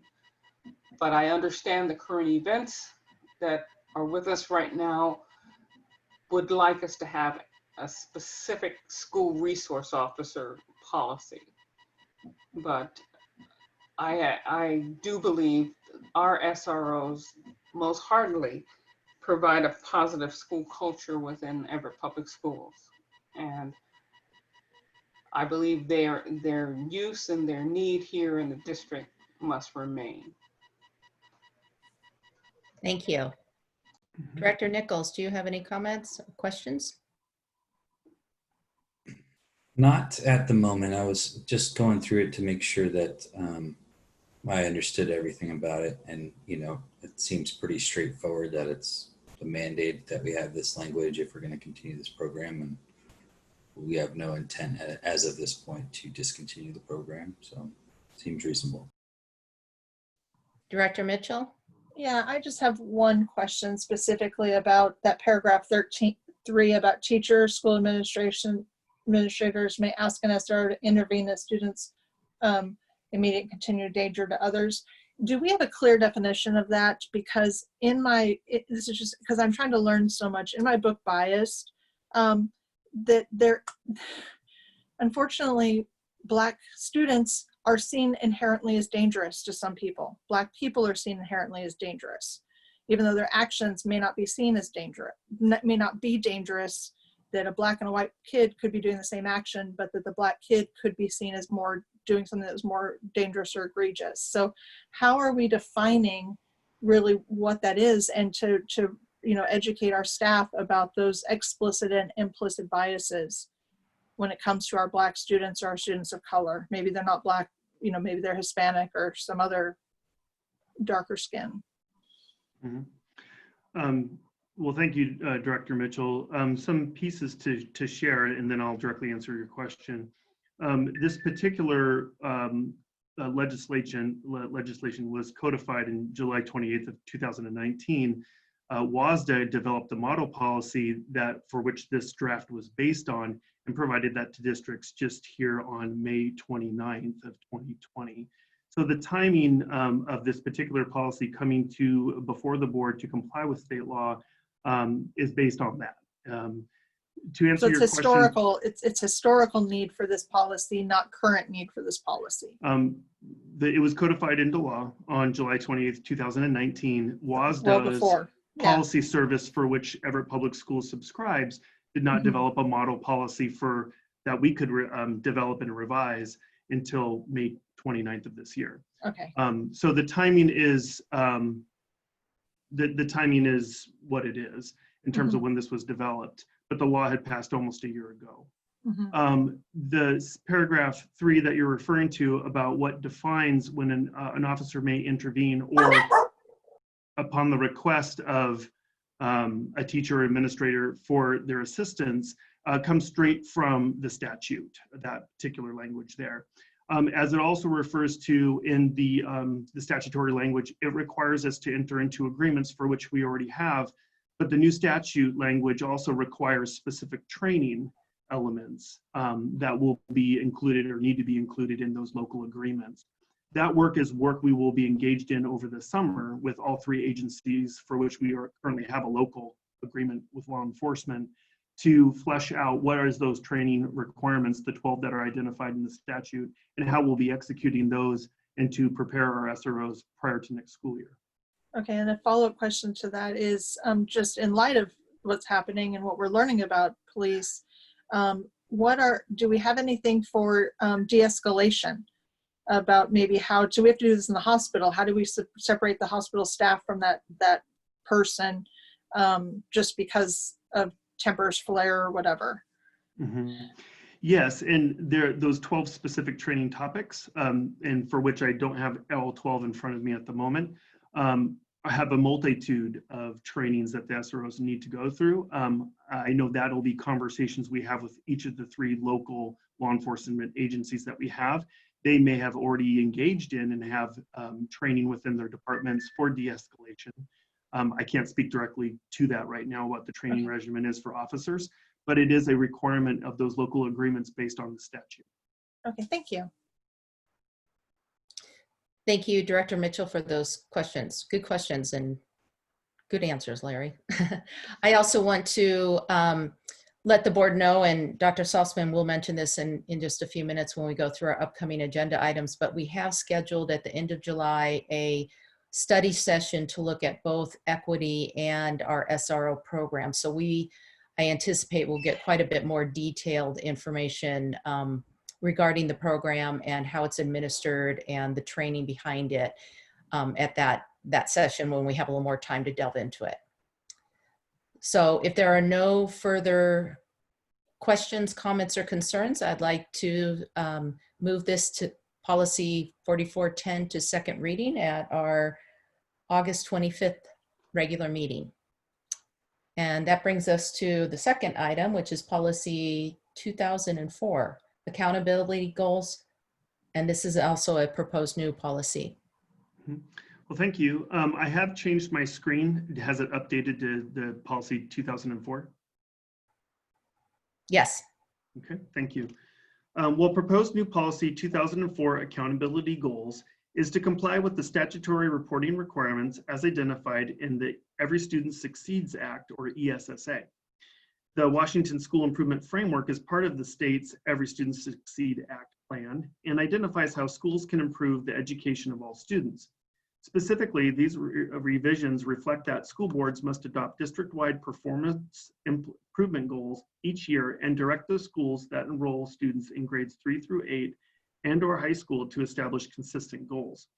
Because of the statutory reporting requirements for ESSA, we are recommending adoption of this WASDA model policy. This new policy draft has also been reviewed by Dr. Chad Golden, Director of Categorical Programs, Legal Counsel, and the Superintendent's Cabinet prior to tonight's meeting. And you'll see in this particular new policy references to the WASIF, which I believe at the beginning of last school year, the board was provided a presentation from Dr. Catherine Matthews on these accountability requirements that have changed beginning this year. This policy reflects our accountability to those measures and to our reporting. Thank you. Just thinking ahead to the next school year and our either, I'm thinking maybe a Friday report or as a part of an early presentation earlier in the year. With 2 new directors, it might be good to revisit some of those accountability measures that Dr. Matthews provided to us, because 1, they were kind of complicated, and 2, I don't think a couple of the directors have had much exposure. So I may be making a note to follow up on that. Do directors have any questions regarding this policy? I'll just second that. I would appreciate that, to have some very specific items. And if possible, in that study session or potential study session, would it be possible that they look at this and compare the two from what she had pointed out before and how they differ or are alike, say that 3 times, or are alike in the particular ones that are set forth in this policy? Yes, I'm sure we can make that happen. Yeah, and then I just have a quick question, because as we're still learning this, and I appreciate all the work and the sentiment, but those 90% rates in item number 2, I know they tried to make improvements over No Child Left Behind into this program. So is there a carrot or stick associated with those 90% rates versus the No Child Left Behind, that there's definitely a stick? I can speak to that, but if Dr. Matthews is directly on the Zoom, she may speak to it more specifically than I can. You bet. So the 90% rates that are set are in alignment with the ESSA application that the state put forth to the federal government. So we're required to adopt those. And then there are several of the WASIF elements that you vote on. There is not what I would call a carrot and a stick so much as are schools that fall below the threshold on the Washington School Improvement Framework overall. If they fall below that for all students or for some targeted subgroup, then they become a priority or a targeted school for getting support from the state to raise that achievement level. Oh, wonderful. So there, I appreciate that, because that was always my problem with No Child Left Behind, and obviously Senator Murray, that's why she put forth this. So thank you so much. Great. If there's no further questions, we'll go ahead and move policy 2004 to second reading, which takes us to policy 3413, student immunization and life-threatening health conditions. This is a proposed revision, first reading. Well, thank you. Policy 3413, student immunization and life-threatening health conditions, is presented this evening to comply with the significant changes that the Washington State Board of Health has made to Chapter 246-105 WAC, which defines the rules governing immunization requirements for school-aged children. The changes to the WAC encompass three major areas. First, the revised rules require medically verified immunization records for students to enter school and for childcare. Next, revisions clarify the meaning of conditional immunization status, how to implement this status with families and when the status expires. And lastly, the revisions more specifically outline the parameters for school exclusions for students whose immunizations are not compliant within legal requirements. These changes are effective August 1st, 2020, and will impact the 2020-21 school year. Policy 3413, student immunization and life-threatening health conditions, has been reviewed by legal counsel and the superintendent's cabinet prior to tonight's meeting. So I have a question. I know that there was students were excluded from school this past school year, I believe. And was that ever a part of a policy, or because I'm seeing it now being added, I'm guessing, I'm just curious, was it never there and now it formally is? We did have that same requirement previously in our procedure, the related procedure to this policy. There was significant procedural revisions to this, the related procedure to this policy. Okay. And it's where those more detailed exclusions take place, but you are correct. We did have a procedure already in place where parents were notified if they were non-compliant. They were given 30 days to become compliant. And we continued to work with families to get those immunizations taken care of before we had to exclude them. So it's not a new practice for Everett Public Schools. It's just now required by law and is now required by August 1st of 2020. We have already moved forward to make sure we were working it within those parameters even this school year, this past school year. Okay. Director, is there something else? Go ahead. Yeah, I just have a quick question about the section about meningococcal disease and human papillomavirus.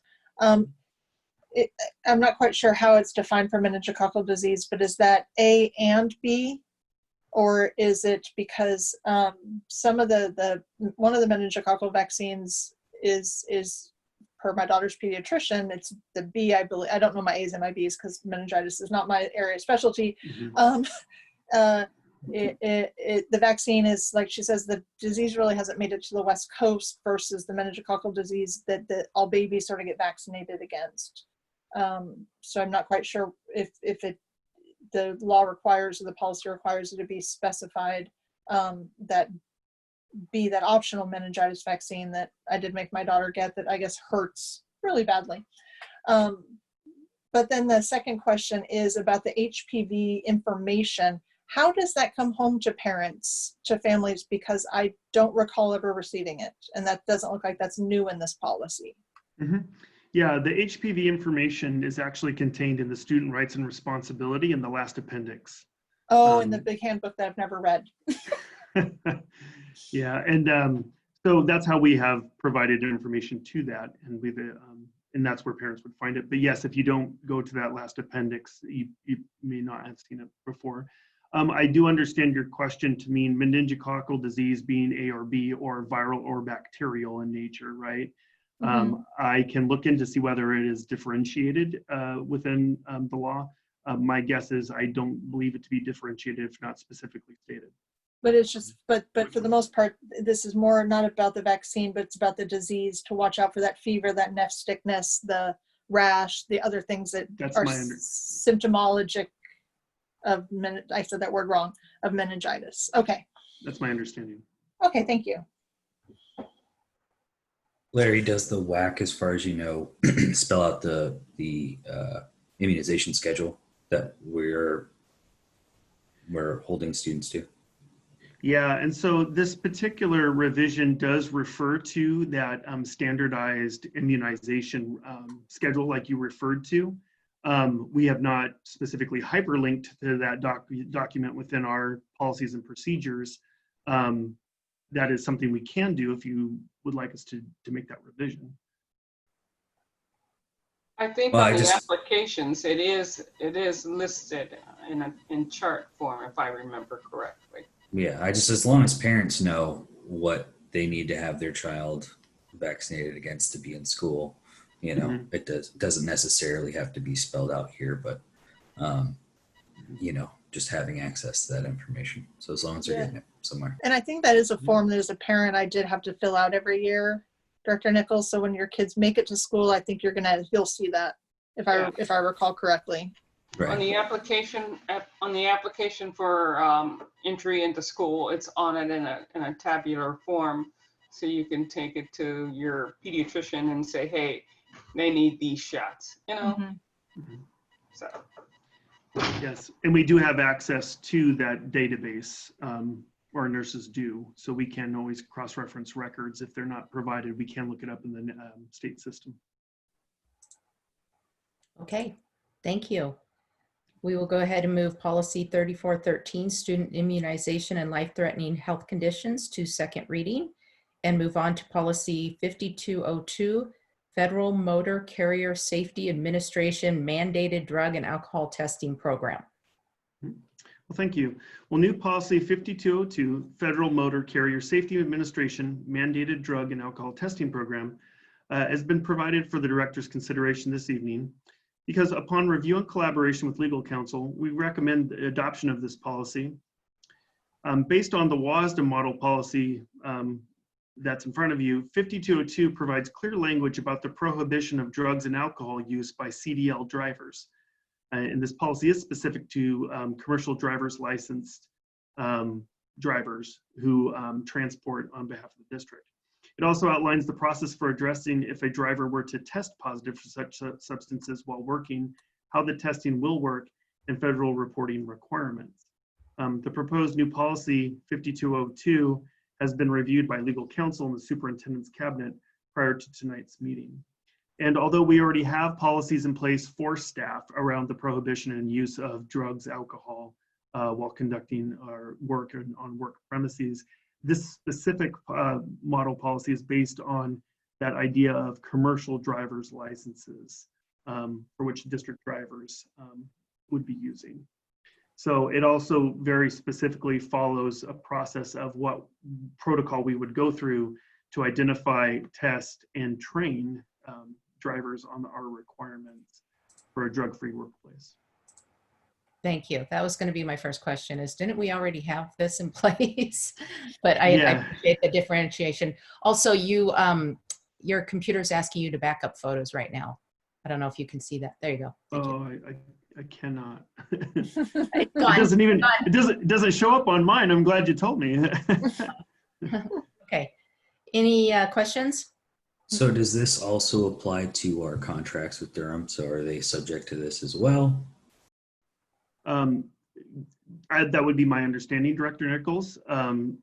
Director Moore, if you would like to speak to that piece. Yes, it does. Perfect, thank you. Okay. I would just add that all of this is already in place. There's nothing new here. It's affirming practices we already do. Thank you. Okay, we will go ahead and move policy 5202 to second reading and move on to policy 6106, allowable costs for federal programs. And this is a proposed revision. Yes, and thank you. And for our final proposed policy this evening, there have been minor revisions here to policy 6106, allowable costs for federal programs, which includes language for the continued use of federal funds to pay employees who would have supported federal programs directly, but were unable to do that specific work because of COVID-19 school closures. Based on federal guidance for using federal funds during COVID-19, districts using state or local funds to pay for staff during the closure may continue to do so to pay the salaries, wages, and benefits of federally funded staff. But to do so, the board must adopt or amend policy to allow for paying employees in emergencies using all funding sources. After seeking further guidance from the Office of Superintendent of Public Instruction and the State Auditor's Office, we've revised WASDA Model Policy 6106, allowable costs for federal programs, to reflect the necessary language identified in the federal guidance. And that revision, that small paragraph is here on display. Policy 6106, allowable costs for federal programs, has been reviewed by legal counsel and the superintendent's cabinet prior to tonight's meeting. Thank you. Directors, any questions? This one's pretty simple and straightforward. Hearing no questions, we will also move policy 6106 to second reading at our next regular meeting on August 25th. And thank you very much, Larry, for the detail and overview of each one of those. And with that, we're on the home stretch. It's been a long one. Thanks for everyone. The boxes are getting fewer and fewer as we travel into the evening here. We are going to move quickly into upcoming agenda items. Dr. Salzman. Thank you, Madam Chair. At the July 28th special meeting, we'll discuss the following: equity, our SROs, our 4.2 special meeting August 11, 2020. That special meeting will discuss the fall 2020 reopening plan. Special meeting on August 18th, 2020. That will discuss the board annual workshop. 14.0 regular meeting on August 25th, 2020. Capital facilities plan, review and approved. Policy 2004 accountability goals, second reading. Policy 413 studentization and life-threatening health conditions, second reading. Policy 44 school resource officers policy, second reading. And the 5202, the Federal Motor Carrier Safety Administration mandated drug and alcohol testing, second reading. Policy 6106, allowable costs for federal programs, second reading.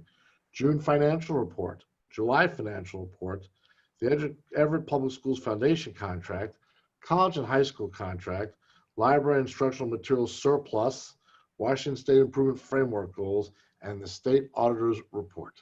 Thank you. Thank you.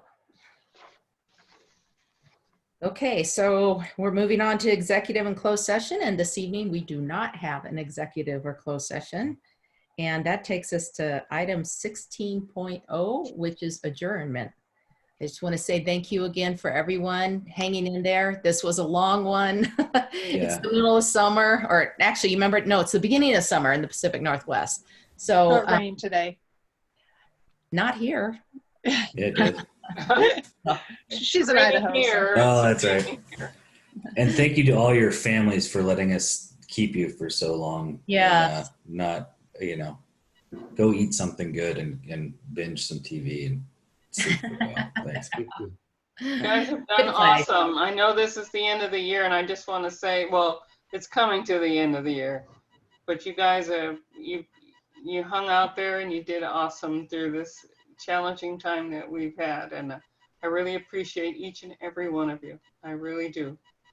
Appreciate I want to so say much. that too, and if I can close with Dr. Saltzman, I've heard so many positive things about you recently. Just somebody said, I was someplace and they said, oh, Ian, oh yeah, no, he is just amazing. My hairdresser, she's hearing it from all of her parents, all of her family members.